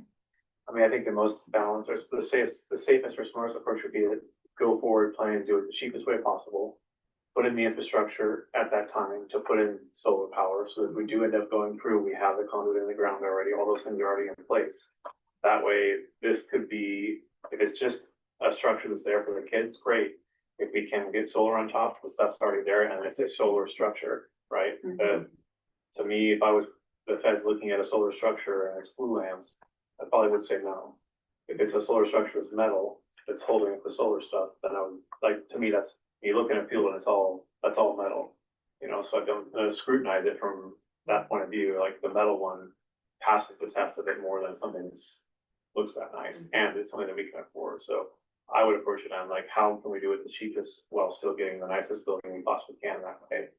The engineered steel structures, they do have a similar look, you know, the posts all look very similar with the flared out design, the beams will be whatever they are as far as size goes, so if we had to, we could just paint the underside a lighter color and make it look better than it would normally come. I mean, the Yeah. trees are also really helpful. Mm-hmm. They are. I mean, I do think that Yeah. there are site development costs and just the pitch and getting like, you know, the grading work out there. I think Certainly. that was the last thing that, again, I kind of just, you know, in my just Marco, just I shared today, was just like, you know, there likely is some sort of storm system that we're gonna have to deal with. You have this root structure, you're gonna have to treat that water. Mhm. You know, again, it's probably just open like a storm swale, but like the plantings all help. There's some concern about like shade and wind exposure. I think, again, there's opportunities. I'm not a landscape architect. I would rather engage someone else that's more of a subject matter expert, but just like there's opportunities for using like, you know, planting and all that stuff. So, but I think you certainly can like do some really nice perimeter plants and everything. I guess the last thing, I know you guys are trying to move on. I did send it to me, just like the proposal we put out there. I just think office is super happy to support the project, but I think we just wanted more clarity about like outcomes and like kind of what I was working towards and sort of like kind of putting like, you know, a bracket on it. So, but I think part of it was, you know, some jurisdiction kind of review, looking at the permit process, you know, a couple other meeting updates of like, you know, materials for presentation and, you know, feasibility and sort of breaking up that study. Probably don't need to go there tonight, but just like, maybe we can just like look at like one of the next times. I don't know if these board meetings are on a monthly basis or bi-monthly, but, you know, and I'm an interested party too. I want to see this happen. So Yeah, thank you for your efforts so far. my clock is running real slow. So I was gonna do it in nights and weekends anyway. I just, I got the nod to use their laptop. So, anyway, I just like, I don't know. It's so nice to see such a beautiful presentation. Drawing.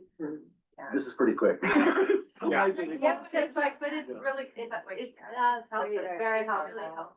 I think the big question for me is whether we would move ahead with something if we don't get the DOE grant. And then if we wouldn't, then I think we need to not let you guys go too far until we get some word on this extension, because it's like, I don't want to get way out there on planning and deep into it. And I realize we're in a pickle, like, you know, we want to be, if we get word that we get the DOE extension, we want to be ready to go because we've got a short timeline. That's, I think in terms of like volunteer, we know, you know, Yeah. but I think we gotta kind of like roll forward. So we're ready, and if it doesn't happen, then we Yeah. pivot accordingly, but. I mean, how do folks feel about moving forward with a metal structure regardless of whether or not DOE pays for it? I'm for it. I'm for it. Or, I mean, I need to know the financials. I don't feel like, I Yeah, I have no idea. Do we have $300,000 to burn right now? And I really don't, I don't know. again, take that 300 with a big grain of salt. I don't even think we're there. Yeah. To be able to say on the cheapest metal, this is what it costs. I mean, I've got a couple good numbers. I certainly can dig in deep, and I think we could have, you know, much better numbers in a couple weeks. We've kind of been We're having on a, a financial review February 2nd. So we should have more. Well, it sounds like there's a DOE meeting the first week of January. We also could switch our, It's just like a week or two. Doesn't make a huge difference, but we could. I see a lot of upcoming costs. I'm also working on the 4 day school committee, and we've got like a bus, and we're thinking about Friday program. And I just think we have to put everything in context, and then we need to prioritize. And I realize, like, I want those solar dollars. But if we can't get them, we can't, you know, like, to me, it feels a little bit like we've been going at a really hot clip on the facilities here. And I don't have a sense of, you know, we had $2 million, and how much of that we've got left and where we're at. we're at 1.6, and we have, another thing to keep in mind for next year is we got 275 will come back to us. That's because our numbers are low this year on the We're at 165, right, Michelle, student, is it 165 or 175? From last year. We were. Our calculation Our number, calculation was 166, I think. 166, so 2 years, from now, it'll come Yeah. back, but then we're gonna receive Money This- back. this money back, so 275,000 will come back. Enrollment helps the budget or Yeah. is it? Helps. Oh, good. I mean, I think this is probably something that would drive Yeah. potential And enrollment that's too. what I was thinking, I was like, We're at the wait list point of the. Yeah. But we wanna stay there. I guess, I mean, the other thing know, is just I they're know. selling the narrative of, I mean, Yeah. Brent and I talked about that, I mean, there's resilience, it's not just the play structure, I mean, like, there's Yeah. resiliency features about it, you know, in emergency as a gathering space, it's just like post-state firefighters, and I think there's a lot, there's the building the narrative why this is beneficial to town is very easy for us all to kind of like. And I do think that's a potential real funding, you know, that's like the ability to house, put a bunch of fire tents when they're, you know, that is something I know they want, that's why they wanted the Jeff, that's, you know, they want to be able to house fire people there and. Yeah, so is it, for moving forward, I wonder can we ask you to get firmer numbers on the metal Yeah. structure? Yeah, historic. And I would say from a And then timing do they thing, work with, maybe be prepared, like if we get news prior to the next board meeting that we got money and we've got other numbers, yeah. like doing a call, doing Yeah. something where we We can get, do a special a little- meeting quick. yeah, Brent also checking in with historic preservation folks. yes, that's a great round, yeah. Okay, that's awesome. And if it is gonna serve, the city, and I don't know if there's funding that could come from the city. Yeah. I don't know. The Jeff could be located underground. Okay. No, I mean, I wanna be clear, I think it's like an awesome idea.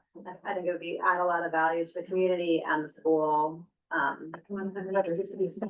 Yeah. Yeah, I would just, you know, we've spent, since I got on the board, we had the big safety threats, so then it was like, we were doing fences and we were doing new doors, and now we just did the music room. None of them have been small ticket items, Yeah. and this is the biggest one yet, so I think the fact that it's coupled with being in a mountainish and a lot of uncertainty around the feds reimbursements, like, that makes it feel a little bit more precarious. It seems like in January, once we get an update, I don't know, we could still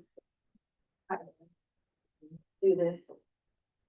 But yeah, if we knew in the first week of January, we're not, Yes. you know, I definitely will.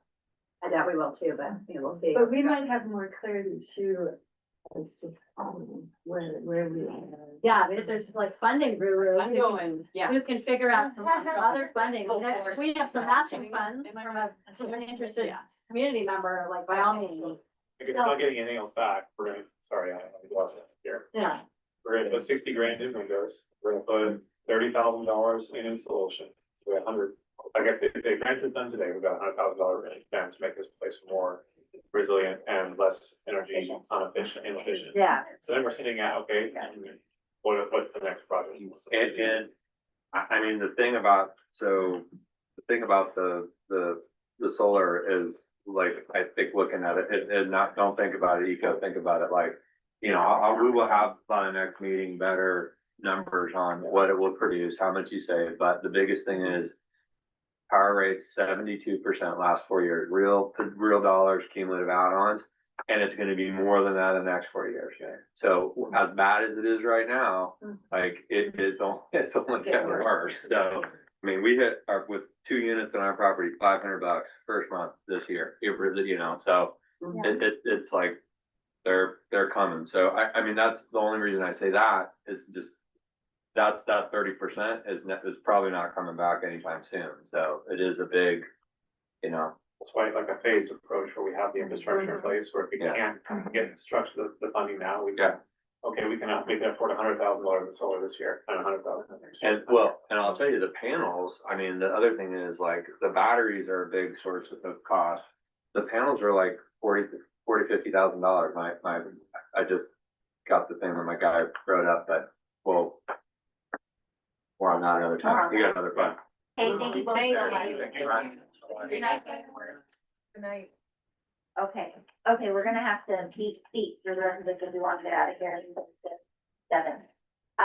Okay, Michelle, what would you like to share with us? wondering if I can make this.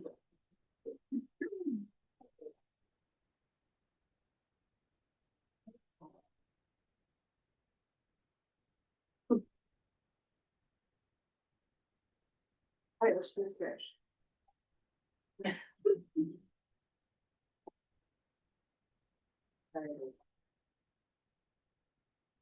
Okay, well, maybe, wow, oh, did you get it? Yeah, okay. Strategic plan, we had our meeting on, last week, on Thursday, we met with Bill Noonan. Just kind of went over it, talked about, things that we need to still work on and how we're going. Bill likes to keep us on task and moving at all times. What we did say is, this is very lovely. We love this, and this is probably going to go on the website. We also have a working document that's right below it that really has like who's doing the action plans. His suggestion was to really make sure that we're spreading the wealth out, that we don't have one person doing all the things, which I appreciate. Anyway, and so we've already made like some good inroads to what we're doing. The one that I'll share with you real quick is, this is really more gonna be our working document here, where we're like looking at each year, what we're doing and if we're checking it out. And so, I am actually, have Sarah Grace being my administrative person tomorrow, so she needs some practicum work. I'm like, great. And I'm just gonna hold myself up and work on, I have a lot of stuff that I can work on, and this will be it.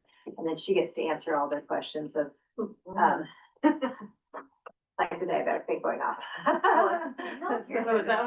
Yeah, so. Anyway, so my hope is to kind of get this, and this is a document that you should always have access to, and can you just like, tap it? I got my. Yeah, if you just, it's, I don't know which one it is, just touch the top of it. Anyway, so, as you can see, like there's some things that we've done a lot of work on, and then other things that we need to kind of keep going. So the more on that one. Let's see, students were at 190. We had a family that, moved to Hood River, and they were trying to come, and it was just too hard for that. So their hope is that they get to come back. One of their kids stayed, and one stayed over there. One's older, one's younger, so we hope they get back. We have the Miss Goodman's gonna be doing the Oregon Battle of the Books with grades 3 through 5 and 6 through 8, and that will begin in January. Kids are super excited about it. I'm excited about the migrant education.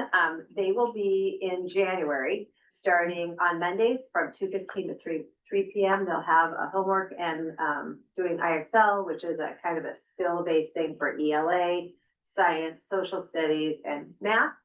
And then they'll have, they'll do that from about 2:15, she said, till about 2:40, then 2:40 to 3 o'clock will be, they'll have some sort of snacks, and then they'll do a cultural experience for the kids that are there.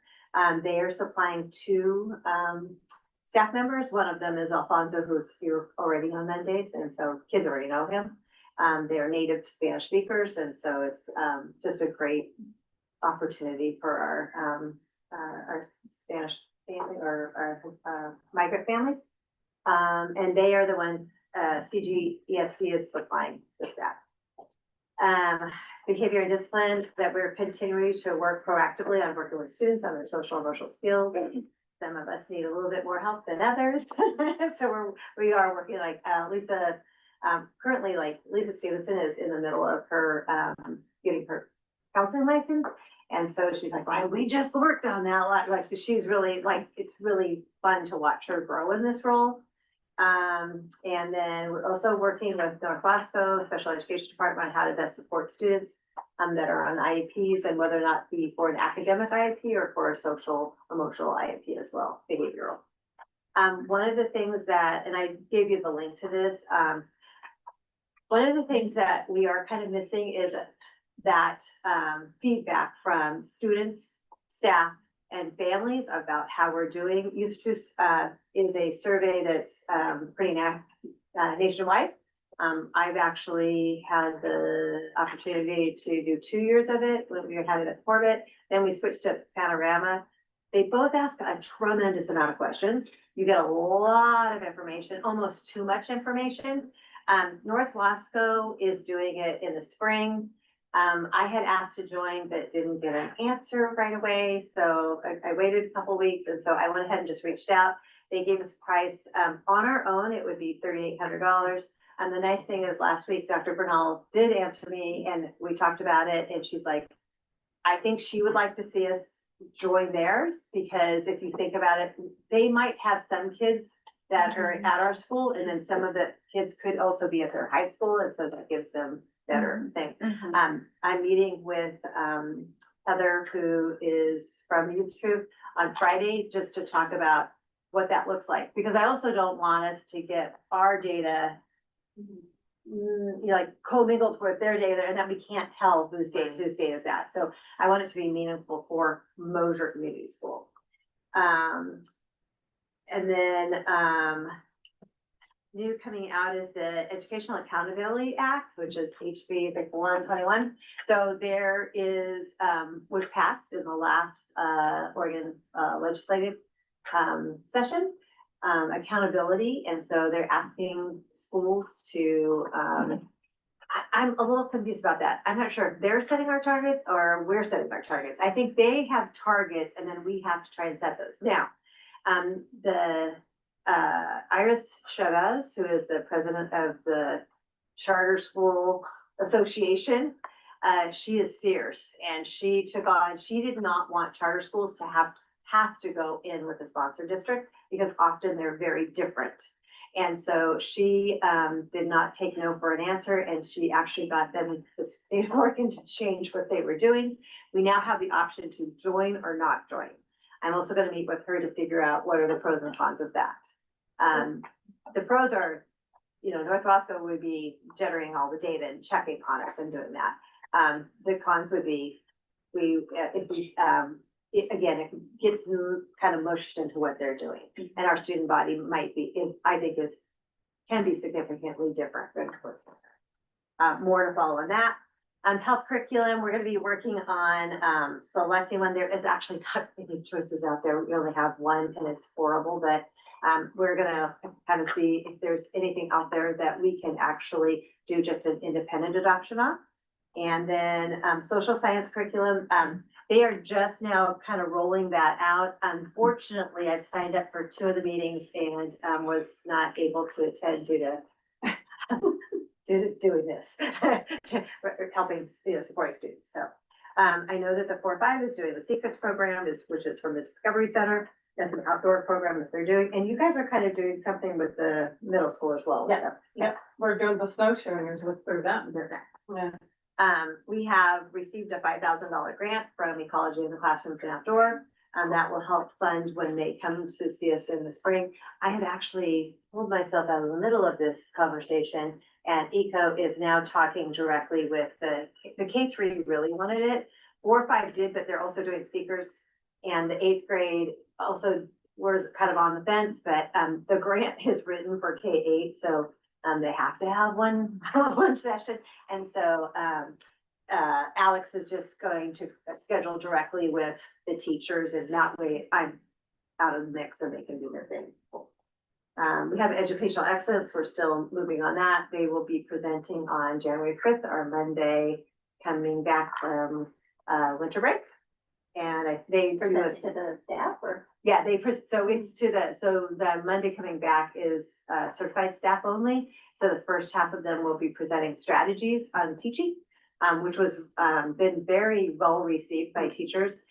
It was pretty nice. I've been going through, we're very late with goal setting, but they've set goals. And so I was meeting with one teacher today, and one of hers was just talking about how much grading was taking up of her time. And so she reached out to Missy Thurman. Yeah. Missy gave her like some, and Missy said, you need to let go of some of that. Like, it's like, it might not be like, it's not driving everything. You need to say, where do I need to focus my time? And the teacher had told me that she'd actually pushed back a lot, Missy, and then she started doing it. She goes, guess what? She knew what she's talking about. Like, I feel better about it. So it really was, they have really made an impact. That's great. I just wanted one more thing. They're in a mad rush to get our financial audit done. I included everybody I could from they call it RAS now, the, Polly Rogers. And just said, we started on this on July 17th. It should be done now. And so, and I said, do we need to file an extension? They now are like, when I just keep getting email, they are trying to really hard get it done. So happy about that. It's gonna be close. I didn't see questionnaire. Did other folks get one? Like right away. You got one. Well, it's because you're the secretary. And Amelia. Okay. Yeah, so they give it to I thought I was done one. yeah, no, you probably, because you probably did one for the 23-24 audit. And like it's, yeah, because I think they're kind of pushing together. Yeah. Okay, we are looking at maybe a half-time special ed, position. I'm kind of having that a little bit on hold right now as we talk through with North Wasco. I do want to have a recommendation to hire Cooper Peters for the position of K-8 PE of Health. He actually went to Western Oregon to be a PE teacher. So, now what he hasn't done is a student teaching, but that's pretty easy. He has 3 years. We're going to give him a restricted license. He'll have 3 years to obtain that. And it will probably only take him a year, and it's signing up for a program at either George Fox, Western Oregon actually has something. And then some other college that Grand Canyon or something, that they partner with North Wasco and they have actually tuition stuff. So I'm gonna double check with them about that, so. Excited to it was really hard. We had 3 amazing candidates, which is just a wonderful problem to have, but it was very, very tough. Safety drills, we held an evacuation on December 9th. It went smoothly. We were out of the building in 2 minutes because the alarm is so loud. We just want to escape it as fast as possible. We did really well on getting that. Sarah Grace actually ran that. She ran that. So we're just trying to give her a little bit of everything. Next up, we have a hold, secure, and evacuation drill. Hold just means you kind of just keep doing whatever you're doing, but you're not going in and out. Secure, also, you're in your classroom, your door's locked, but they can still they're not hiding or anything, they're still doing their thing. And evacuation is then when we do the alarm. We have monthly safety meeting. We had a meeting. We meet once a month about, things that we need to do to, safety issues that we have. You can always click on that and see what we talked about. It did not pass the final inspection. In fact, I'm gonna get rid of that. It passed one of the electrical instructions. But Tito was here yesterday and they feel pretty confident that they'll have the final for everything soon. Carpet is all installed. There's a new entrance door, so it looks really nice. It will be ready to use after winter break. Our hope is that Nate is moving in during, like maybe Friday or something that we get, but we're still waiting for inspections, so. We did try to put some acoustical tiles up on the gym. We put 10 of them. I didn't. Mitch and Dale put up some just to give it a go, and they really felt like it made a difference. Nate's been really helpful as far as going in there. We've talked about the where the bleachers are, that one wall, that really short wall. Nate really thinks that if we put something on that wall, that would really make a difference, because he was explaining that sound just bounces off the stuff. It also might be safe for kids to, we talked about having more padding on that wall, because when they're skating, they would run into that instead of that. So, we're gonna look into the cost of that. The blue, if you notice the ends have now actual, padding at the end. It's thicker, it's harder to be on there. It is on a Z thing, so it kind of hangs. The problem with that wall is every time he screws something in, it falls out because it's that. So, Mitch said he glued. There might be a time where we actually have to take them all off and run some boards down there and then put that on there. So, it's just that wall is kind of crumbles a little bit. Facility projects are there, and then I just have what's still in it. We have winter break, 22nd through the 2nd. We will come back, students will come back on Tuesday. We'll have an in-service on Monday. We did this last year and the teachers were really pretty stoked about, it's like, you don't have to come in on your break. you come on that Monday, we do give them a half a day to do some, get ready for that. And that way they can fully rest and recuperate and spend time with their families and friends. And what else about it? Eat, I have okay. one question. Sure. before we move on. Back to enrollment, I remember there was one meeting where, it was shared that 190 felt, the building felt full. And I just wanted to check in if 190 is still the magic number or whether, you know. I think that when we start talking about application to attend, and I think I wouldn't want to, unless somebody moved into Mosier, accept any more in here right now. And one other reason is we do have a wait list. And so if somebody came in, or really even at this point, if we let anybody at this point, then it kind of negates like the application to attend, because we really want them to wait one more year. Otherwise, it kind of kept them in front of everybody else. So we feel pretty good with that. Do I think we can add a few more next year? Yeah, I think we have room in the P1s because they're at 18. I think they could be easily at 20. I think the 2-3s, they're at 22. They could definitely be at 24. I think the 4-5s are at 24. I think that's really good. I actually think the middle school could maybe add a couple more kids. They're at 63. They each have 21 kids in the classroom. Could they have 22 or 23? Yeah. I mean, I think the goal would be to have the K1s in the 20, stay around 20 seems really good right now. And then I think, 24 in a classroom it's very standard. I would say it's a great number. It divides easily into groups and all of that. It doesn't feel like too much. It's when you get into 28, 29, 30 kids, that's just a control with that. So 205? Well, I still am not figuring out how they got 220, but it's because they used the preschool. Well, and, Well, we have 28 in each. Yeah, I'm middle so school sorry. class. I mean, we're gonna go over no matter what, I think, but I'm still gonna aim for like quarter after. Okay, any other questions or follow-up to Michelle? Okay. Number 8, we need to create an executive director evaluation and contract committee. This includes a couple of different things. One, getting the evaluation survey from last year ready to send out again this year. That'll go to all the staff and the board. And that'll need to be done by January 20th. And then we'll need to also have an executive session on that. That's why it needs to be done by the 20th. And then we're aiming to finalize Michelle's next contract by February 17th. Julia and Dan and I were the committee last time to work on Michelle's contract with her.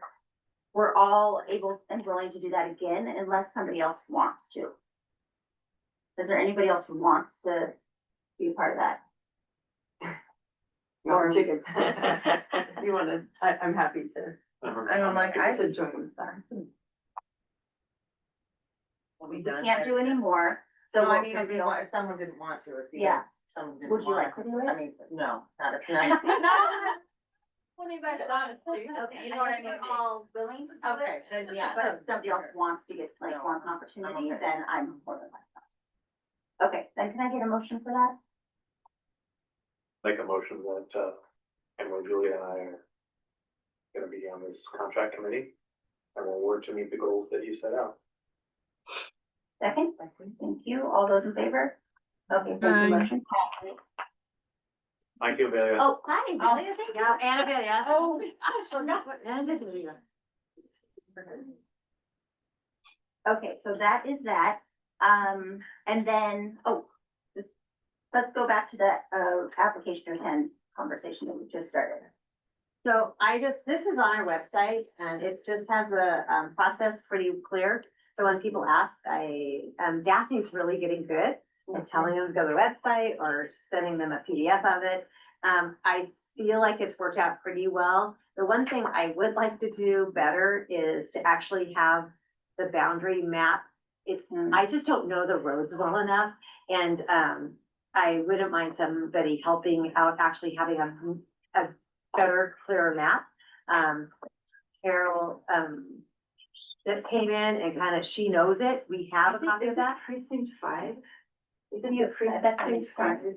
Yeah, I don't know, so maybe you could help me with that. probably help you Okay, with and I think that would be nice, my daughter's like, that needs to be on your website, it's like having the map needs to be on our website, and I'm Well, I like, okay, think great. we tried to, yeah, determine the, Yeah, I don't know why it's so fun. well, it's kind of funny, like Rowena, it's, yeah, some people are on it, some people are not, anyway. And then we have the priorities, and the priorities I feel pretty set with right now, because, I have had extensive conversations with OD at my previous school about what you can and cannot have on there.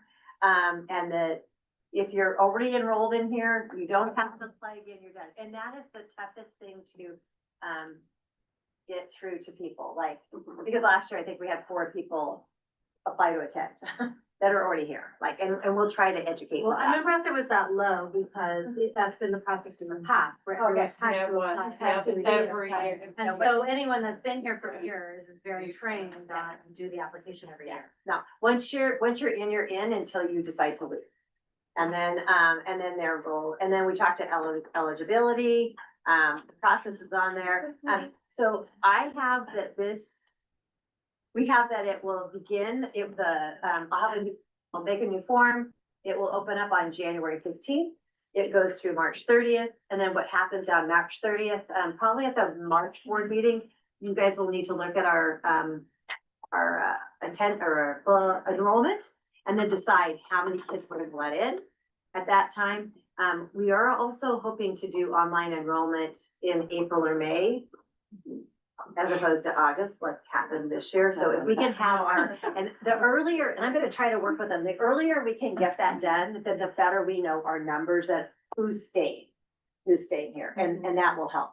And then, we'll set the numbers, we'll decide to let kids in and go from there. So as long as you guys are good with how the process went. Can I ask a quick question? Just to clarify, so in March, we would review enrollment to decide the number to enroll, but then in May, we would do online enrollment. So at what point do you get word from the families that have been here, whether or not they're staying?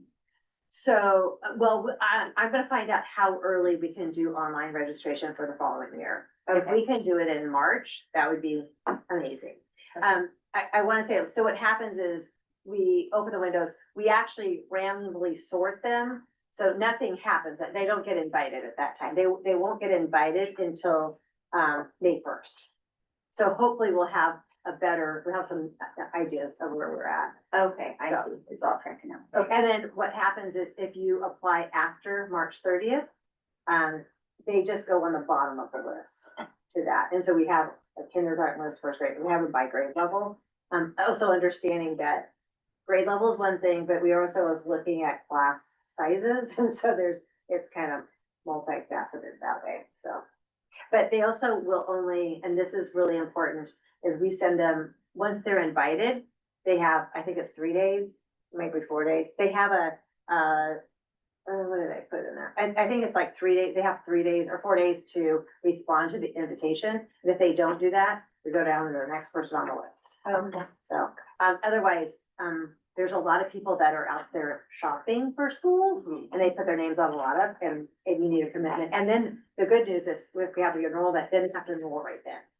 So then we'll be able to know going in, to August, what class sizes look on that, because we did classes last year. For teachers. Yeah, and last year we have a, in-service in May, and we did class lists at that time, and I wanna say we did draft class lists, because things have to change a little bit, but it was just one less thing that Daphne had to do, you know, it's better to have the teachers help place kids in classes, because they know the kids, they know who they're gonna work best with, so, and maybe who they shouldn't be in a class with. So. Any questions? Okay, I just want to make sure you're good with that, and so I'll have the form ready, and it will just be live on, I don't even know what January 15th is, we just kind of put that date out, so. Perfect.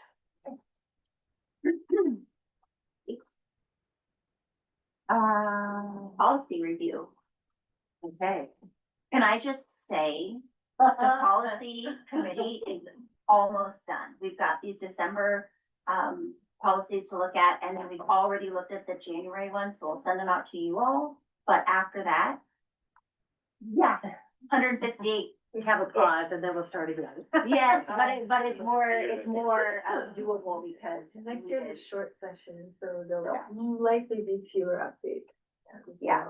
Yeah, and we developed a process for how we can continuously update the policies so that we don't end up with 168 to review that haven't been reviewed since 2016.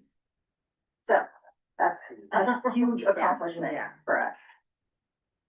Okay, so Michelle, could you? Yes. Okay, So for the first reading of the draft updated policies, we have JGD suspension. JGDA/JGEA discipline of students with disabilities. JGDA/JGEA VAR discipline of students with disabilities. JGE expulsion. See, You could just read the title. if you oh, want. can I do it? Okay, student health services. Communicable diseases, students. And then the AR, communicable diseases, the AR for that.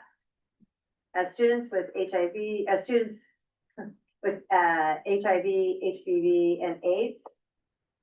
Reporting as suspected child abuse of a child, sorry. The AR, which is reporting of suspected abuse of a child. And then abuse of a child investigations conducted on school premises. Trauma-informed schools. Education records / records of students with disabilities. And then the AR, education records of students with disabilities management. And sick time. The second, so do you need to, So for the first. oh, we don't have to do it again. again. Those are just marking out, right? Yep. So these are for approval. Okay, here's a second reading for approval. JB equal educational opportunity. JBAA Title IV students. JEA compulsory students. JED student absences and excuses. JEA truancy. JF/JFA students' rights and responsibilities. JFC student conduct. JFCF hazing, harassment, intimidation, bullying, menacing, cyberbullying, teen dating, violence, or domestic violence. JFCG/JFCH/JFCI use of tobacco products, alcohol, drugs, or inhalant delivery systems. JFCJ weapons in schools. JFCM threats of violence. JFG student searches. JFG VAR student searches. JG student discipline. JGA corporal punishment. JGAB use of restraint or seclusion. JGAB VAR use of restraint or seclusion. Let's approve and then have a second action for deleting. I would make a motion that we approve the second reading of the updated policies as read. And seconds, all those in favor? Perfect, motion passes. Yeah. And then also, could we get a motion to delete JBEBA? I'll make the motion to delete policy JVEBA staff, HIV, AIDS, and HPV for hospital policy replaced by an updated policy in April of 2024. You, second from Tiff, all those in favor? Aye. Thank you, motion passes. Okay, so one more batch coming at you, and then we're done, kind of. Great. Oh, so we've got the Department of Education report card for the school that we were going to take a look at.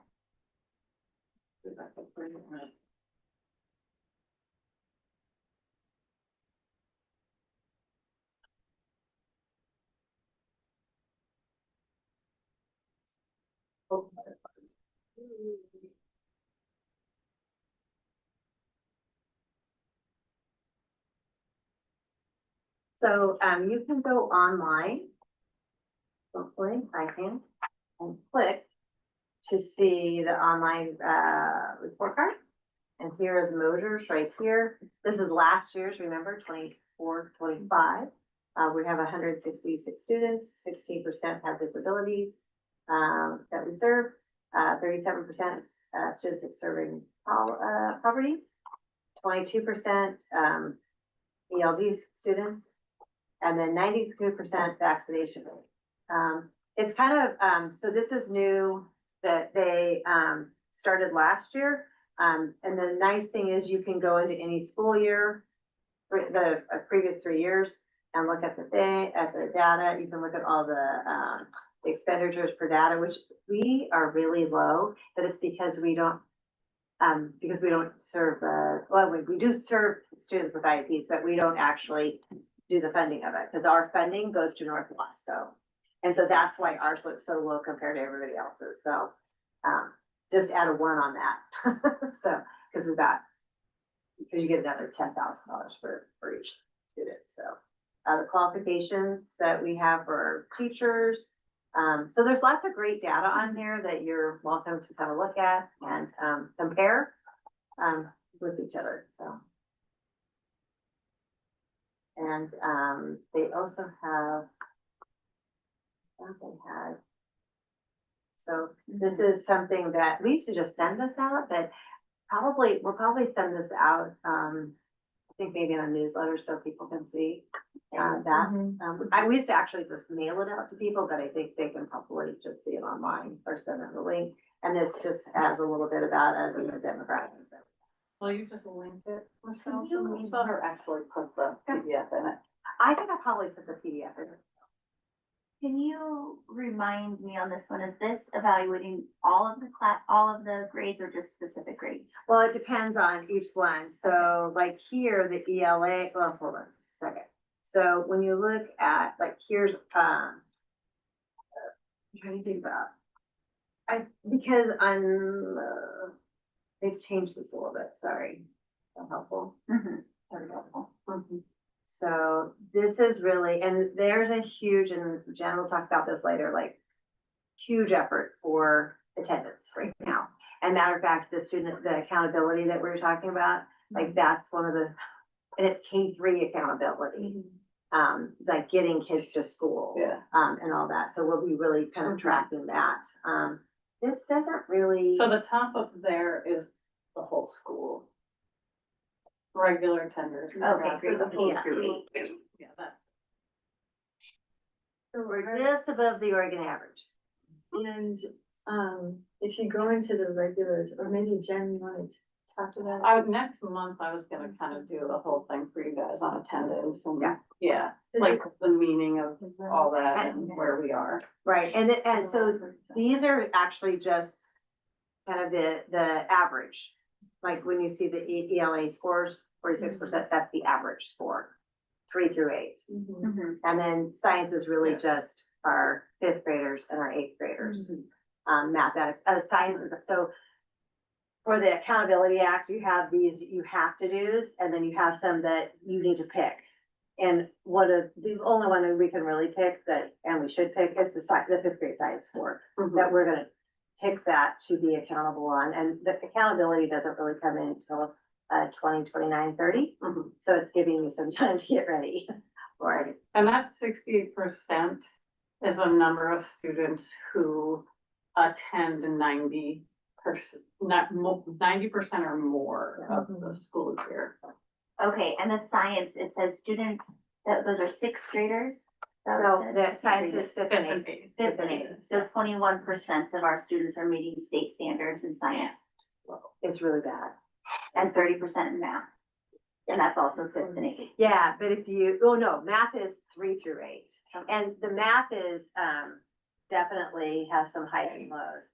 And so, and it's also, I know like a lot of people want to compare last year's 4th grade class to this year's 4th grade class, but you should compare last year's 4th graders and then 5th graders, because that's the cohort of kids that are growing up. Yeah. You want to see growth from in their particular class. Yeah. So, and on our annual report, I did that. I did it that way so you could kind of see where they were at. Yeah, and just to, sorry. Well, we're gonna be talking about board calendar and agenda item 14. And this report card comes out in the end of November. And I think, it's part of, the OSBA, board governance, standards, it definitely falls within, the board data driven, work, and also, cultural responsiveness and accountability. So I wonder if, this could become part of the December board calendar. It's And, on there for today, is that what you mean? Or January? for next year's Okay. calendar. And also North Wasco, they do what they call it a data drip. So they focus on different, topics like K-3 literacy, or results from testing. And so anyway, just throwing it out there, that might be something we might want to consider for, the board calendar, is reviewing that information, just so that we, make informed decisions. And one of the things that I found interesting about this report card is seeing who our regular attenders are. I mean, this is for 24-25, however, our Hispanic, students are, the strongest, attenders. Our ever English learner students are our strongest attenders at 79%. Our migrant, students and our students with disabilities.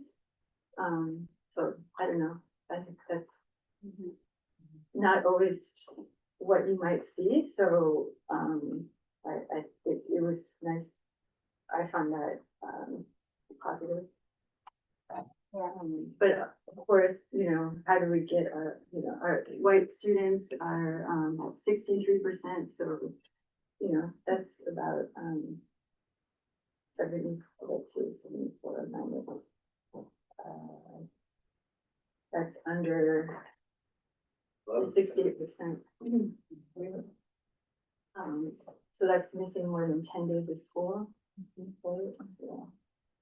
It's, yeah, and what's amazing is our Hispanic population tends to have the best attendance.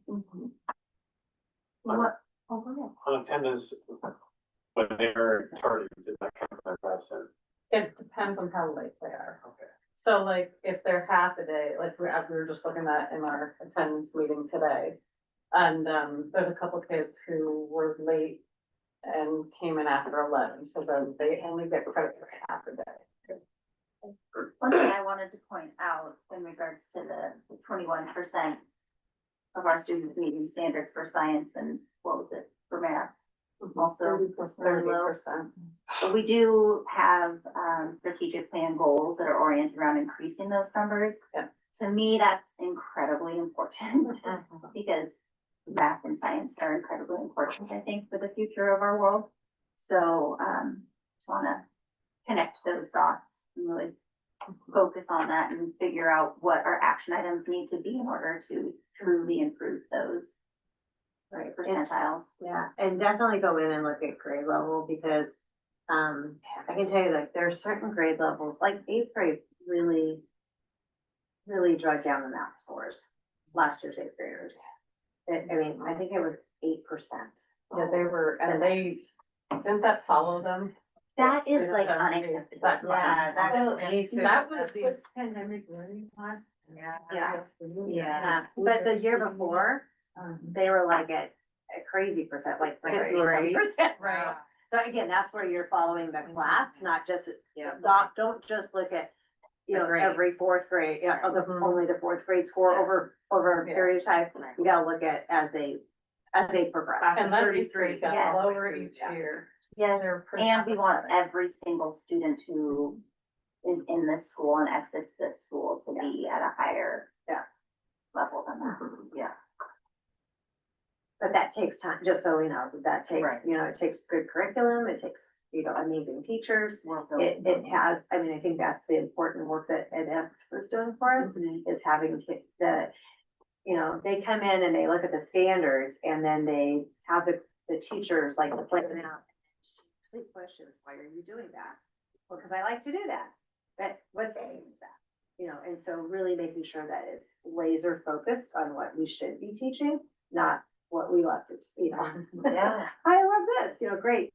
And the nice thing is like Missy's very good about, I'm glad you're passionate about that. And here's how you can put a standard with that. So it's just making sure that we're doing that. So, Yeah, and the map growth work, finding kids to explore to, you know, where it is that they're in more support. So Yeah. great program. yeah, and And that might be something, I didn't know if lots of reviews at the beginning of your results. That's what we made. Yeah. so, yeah, North Bosco doesn't use Map, map. they use iReady. They They use use, What we sorry, they use moved that, from. right. However, they review at board meetings, you know, the beginning of your report, so I think it would be nice for the board to have. And we certainly can do that because so we've already done the first round and then at, middle of January, we'll do the second round. So that will be, we have to do it beginning near the middle of the year. So that would be nice because you can then look at, here's where we started, here's where we're at. And like, I'm doing goal conversations with teachers right now.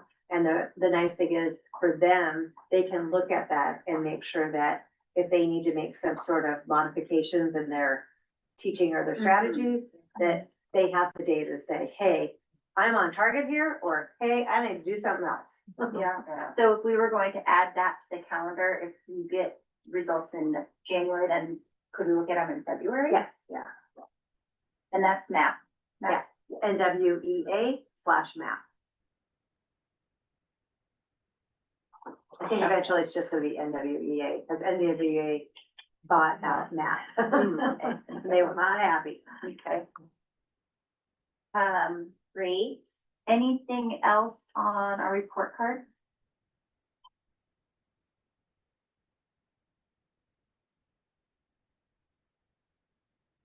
Okay.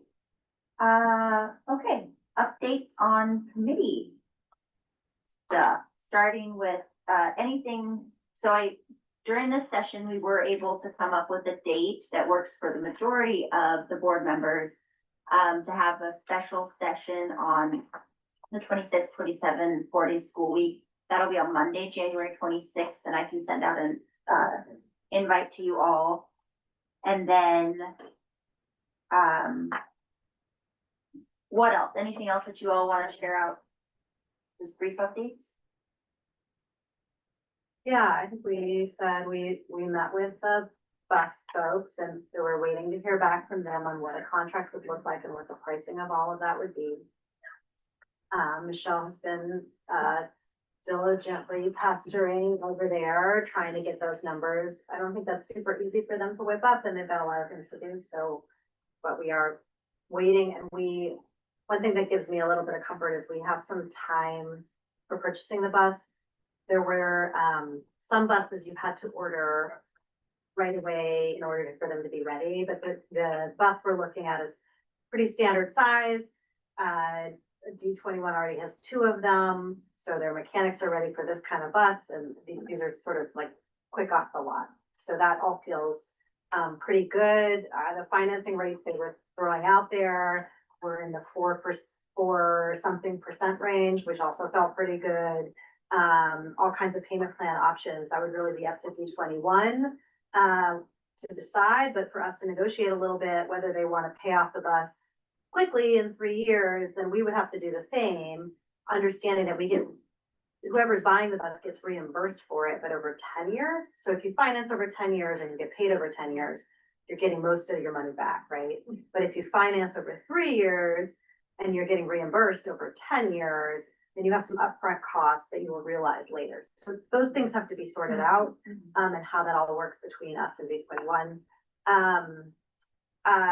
So bus stuff is moving forward. I also recently met with Lisa again from Let's Get Out. It's our second meeting. We sat down for a good hour and a half, 2 hours, talking about free programming in the Gorge, programming that they could offer at low cost to us, ways to use the Great River site, which is right here, how we might want to structure it, trying to estimate number of students per day. She's going to come back with hard figures for us.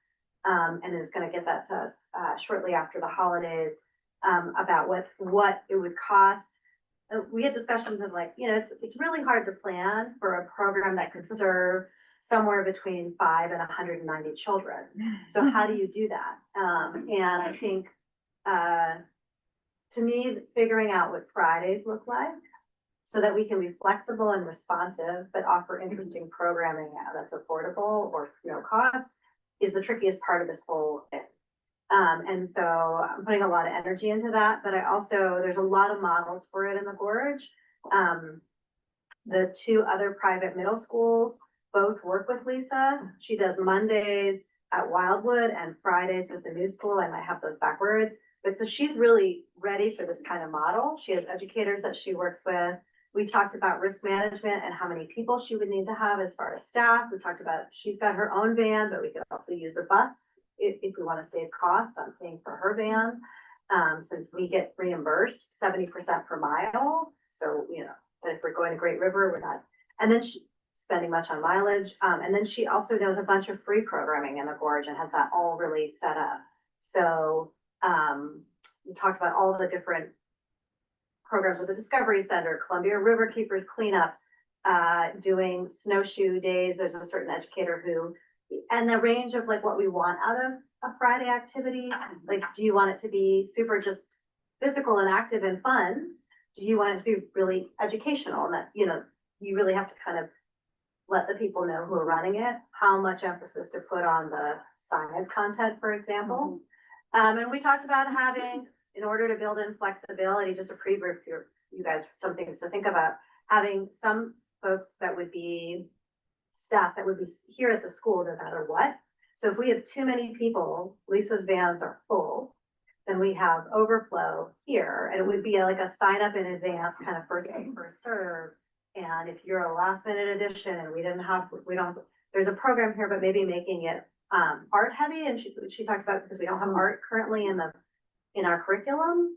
And she talked about some educators she works with that do really great art programming in Hood River, who are doing kind of part-time work that might be interested. So we're brainstorming at this point, still kind of spitballing, and I don't have hard numbers, but she's working on hard numbers for us based on all of the kind of thinking about.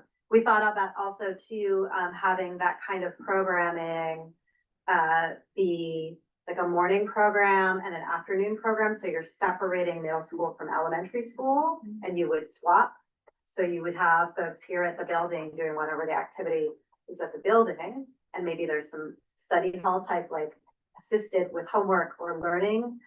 Here, special additional help for people in addition to whatever art curriculum we're doing at the building, but then swapping for the second half of the day, especially if we're doing something at Great River, which is so close. And I don't want to say that Russ has given us the okay yet. She would want to check on just for the public. But she has indicated that in her experience that landowner and property is super eager to incorporate the community. And so there's a high likelihood, especially since Lisa's worked with him a bunch. And then Michelle's been really working on the schedule, and I think you guys have received a draft schedule, although there was one that was funky formatting, I noticed. Yeah. So if you've got that one and need a different one, let us know. And also on what a school day would look like and what the hours are looking like, and start and end times. And just a preview for folks, we're looking at roughly an 8:20 or 8:25 a.m. start time. So that's kind of what we're looking at. And then like a 3:45 or 3:50, like at the end of the end time. So that there's some flexibility around that, but not tremendous flexibility because of the busing. Hold on one second, or you don't have to hold on. No. Hey, So that- Robin, could you check to see if Avelia's in the waiting room still? She got booted. That's the preview of like the major pieces, I think, of this. Michelle, I don't know if you have anything to add. When's our next meeting? Do you remember? I don't know, after, Yeah. I can schedule that tomorrow. Let's do it. Absolutely. Yeah, I mean, if folks have questions, like, like the meetings also have a Zoom option if you want to pop in for any of them. We've had pretty good community involvement, and really a spectrum of folks who are super enthusiastic about it or super skeptical about it, which is, I think, really healthy to have in the discussion. And my overall sense is though that everybody's coming in good spirit to try to make it work. And it's nice to have that just kind of regular cadence of community check-ins for folks who have questions or want to know how certain things would work. That sounds incredibly exciting. Thank you for making that work. Makes me want to know. Okay, on Friday, only on Friday. Okay, great. And so January 26th is a good time as far as getting likely having some of that information back from Lisa as well. Hope so, I hope so. Both the Lisas, we're waiting on. I was talking, let's get out, Lisa. Yeah, we're also waiting for D21, and we did give this board, meeting date as a date that would be ideal to have something back from them on the bus, and we haven't heard. So I'll just say that it is hard, when you're in the room, you get a ton of attention, great information, but they've got so much coming at them every day. I'm really empathetic about it. But it's hard to get the attention. We needed them to do something for our audit and they hadn't done it, and so we asked again today, and Dan basically said, I'm in the middle of our audit and I'm really overwhelmed because he's new. And then he was able to get us what we needed for our audit, but I'm like, and that's why our bus thing is down here. Cause he's just learning right now, so. Okay. Marie, anything you want to report out for the backpack program? Let's see, what's new? Last week we welcomed another volunteer, David Mason from the community, and he came in. Supposed to be board member here. Yeah, he knew Mr. Richard and we got all caught up. Well, I didn't realize he was here, so, but eventually we all found one another. The packing happened, and I believe it's coming back this week. So now we have 13 volunteers. We also received a sign up, family signed up last week. So this week we'll serve 26 students from 19 families. So we'll serve 26 students and we're now serving 19 families. And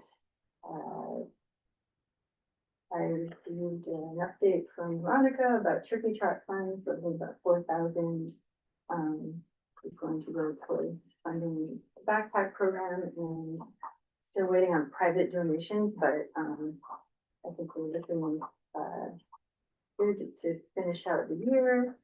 And over winter break, families will have the option of receiving food delivery, possibly from the Mosier Cares Coalition. And we will be sending out food that was ordered through Brenna this week. So yeah, the community's really come together to support this program, and that's all I had. Any questions? Incredible. Yeah, and you got a fair amount of food from the fair, right? Like donations came maybe from the holiday fair. Oh my. For it, yeah. Yeah, about 7 full 64 quart. Wow. 7 or 8 64 quart Tupperware containers of donated food. So those canned donations that are too heavy to put into the backpacks, those gotten moved to Brenna's, and the Mosier Cares volunteers will be packing those items as well as fresh fruits and vegetables, meats, milk, perishable items to be delivered over the winter break.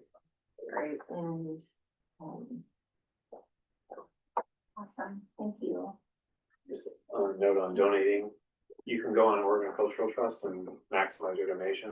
Motion Community School is there, I just looked again right now. But if you, through Oregon State, the way Oregon State taxes work is if you donate to Oregon Cultural Trust to a qualifying nonprofit, they'll double your impact. And then you can deduct, I don't know the exact dollar amount, you can deduct that. The whole thing. What's that? you get a tax credit of Up to a certain amount. Yeah. Yeah. We're missing McKenna for fundraising. Anybody have any How did we do it? So I haven't heard the turkey trot. Haven't attended a Tiger Sun. Was it 4,000? That was It mad was a little- proteins. Yeah, that was no, it was, I think Turkey Trot raised something like 6,400, and then there were some costs. We bought a bunch of t-shirts So this she year. did, and some other things, Here. and I believe the holiday fair. Holiday fair is about Similar 10. to It was last about year. 10. Holy Yeah. smokes. Yeah. Is that minus costs, like in? Yeah, it might hit around 9, but man, Okay, so 10 that's sounds better, doesn't it? Yeah. A whole different level that we've done that in the past and like made like a grant. Exactly, We yeah. had a ton of overhead costs. Yeah. Really well run and huge kudos to the It's folks getting that better every year. have been running it, but the vendors seem Happier this year. very happy. Better this year? I Yeah, know we had a last year recap was- meeting yesterday. Oh, good. Vendors were, much happier this year and, they're like, keep it up and Oh, good. we did a survey and saw some of the things that we could improve on, and Jess and I are gonna meet over break and do official measurements of booths and figure out pricing, things like that. Well, I would like to express my gratitude to the organizers, both for organizing, because it's a huge task. I mean, I've seen, and also for the amount of participation they permitted for kids. Like, and it wasn't, there was at least one kid who wasn't from this school, which I thought was also great, but also just the number of kids from this school that were selling, making change, talking to people. My sister's, my sister's husband owns a business in town, and he was like, if I had more salespeople who had the skills of. So anyway, it was like totally different skills, but it was, my daughter was like, had to break a 20 and just like, she talked about it for like 3 days. She's like, and then she handed me a 20 and I panicked and I didn't figure it out. But I was, like when you sell something for $3 and someone gives you a 20, like. Great way. It was really good. It was Yeah. sweet. God, some of them Authentic made like over $100. Like I would say 4 of them that I know of made over, like we did it at the morning meeting. Oh, and we yeah, were like, yeah. Yep. I They were like, and then somebody said, I was just doing it for fun. Well, and then some of them were spending it just as fast as they were making on each other's things or out in there, which is also fun. Yeah. The circular. Yeah. Yeah. And They were giving it's back. always so nice to see like community members in here and doing. And teachers, a bunch of teachers came too, which I thought, I made some comment to Mary Ellen, I was like, you're here on the weekend, and she's like, I love it here, so anyway, I was touched by that. Yeah, it's very cute. Yeah. Anything else to share out on facilities? No, we haven't had We've a. got to, like, I haven't we're reporting that slide this. I was gonna actually touch, okay, you got the numbers and one was better than the other. They're, Slide is. they're almost exactly the same. Okay. So we're just gonna flip a coin and go for it. Okay, all right, slide will be coming soon. That's Yeah. our only update. Okay. That's good. That's great. After a long go around from the manufacturer. Yeah. What about the middle school vision and voice? We are gonna try to meet up again in January after the holidays are over. Okay. And anything else to report from Tigerston? No, I mean, it's So just many. so, like, Jess is doing such a lovely Yeah. job getting stuff. Yeah, she's, Filling she's a that role boss. very well, Mhm. yeah, she's great and just, very like gracious, but. Yeah, sold out on flowers, both nights. That was That was awesome. amazing. Yes. Yeah. Although I was like $20 for flowers. I got 2 kids in this book. Yeah. But I will say, just split that bouquet in half for me, so lovely. Yeah, they had to go and buy more flowers. Yeah, Yeah. that was. And they sold some of the pre-sale flowers that they didn't give to people. Yeah. It was great. They did great. She thought it was a great fundraiser. Yeah, that was a good idea. Okay, and garden committee, nothing really to report there, other than we talked during the strategic planning meeting about, kind of actually doing a classroom. Yeah, we need to have a classroom set up out there, and so that might take some money, but, Anne Marie had somebody donate something, and I noticed that was put up there. There's 2 different things that she had put in there, a tree and then something else that I thought of buying. Grape vines. Grape Oh, vines. the plants. Mhm. Oh, great. Yeah. And they planted them. Cool. We do need to have somebody go in, we do need to go in and do some cleanup. Some like fall, winter cleanup. Yeah, cause I mean, everything's, Yeah, so. yeah. So that also means that we kind of need to figure out our composting system. Yeah. Okay. Great, okay, one other thing and we're out of here. So here is an updated, it's kind of late because we're like halfway through the year. But here's a calendar for the 2025-26 board meetings. And there's a lot on here that I like hesitate to say if there's anything missing, let me know. But if there's anything missing, let me know and we can figure out adding time to meetings or something like that. I just wanted to use this every session to look ahead at the next month and be a little bit prepared. So for January, we will approve facilities and fundraising plans, which actually might not be accurate because that might be a holdover from a previous calendar. Next, do you move that to February? Yeah, February is a little bit. Yeah. I feel like February is the month February of feels clarity. And then we didn't approve, but we reviewed the application to attend process today. Yeah. So do you need an approval Nope, next? I think, yeah. Okay, so we'll just. And cross that that. really would probably always need to be in December because it goes live on January, so it'd be too late. Okay, Sorry, I should have told you that. that's okay. This is what this is for. We'll need to create a committee to reopen the Article 4 of the MTA, which is the 4-day school week. So we can do that next month. We will have an executive session to look at the responses we've gotten on the Shell's performance evaluation. And then we also have that special session on the 26th for the next year's school year. So yeah, we just created a little bit of space in that agenda if there's other things. Oh, Jen, you said you wanted to do a deep dive into attendance? Yeah, I'd like to kind of, yeah. Great. Okay. So I'll update this and I'll just create a Google document of this and attach it to all as a link to all the other things, or just have it in our board folder. Okay. Anything else before we adjourn?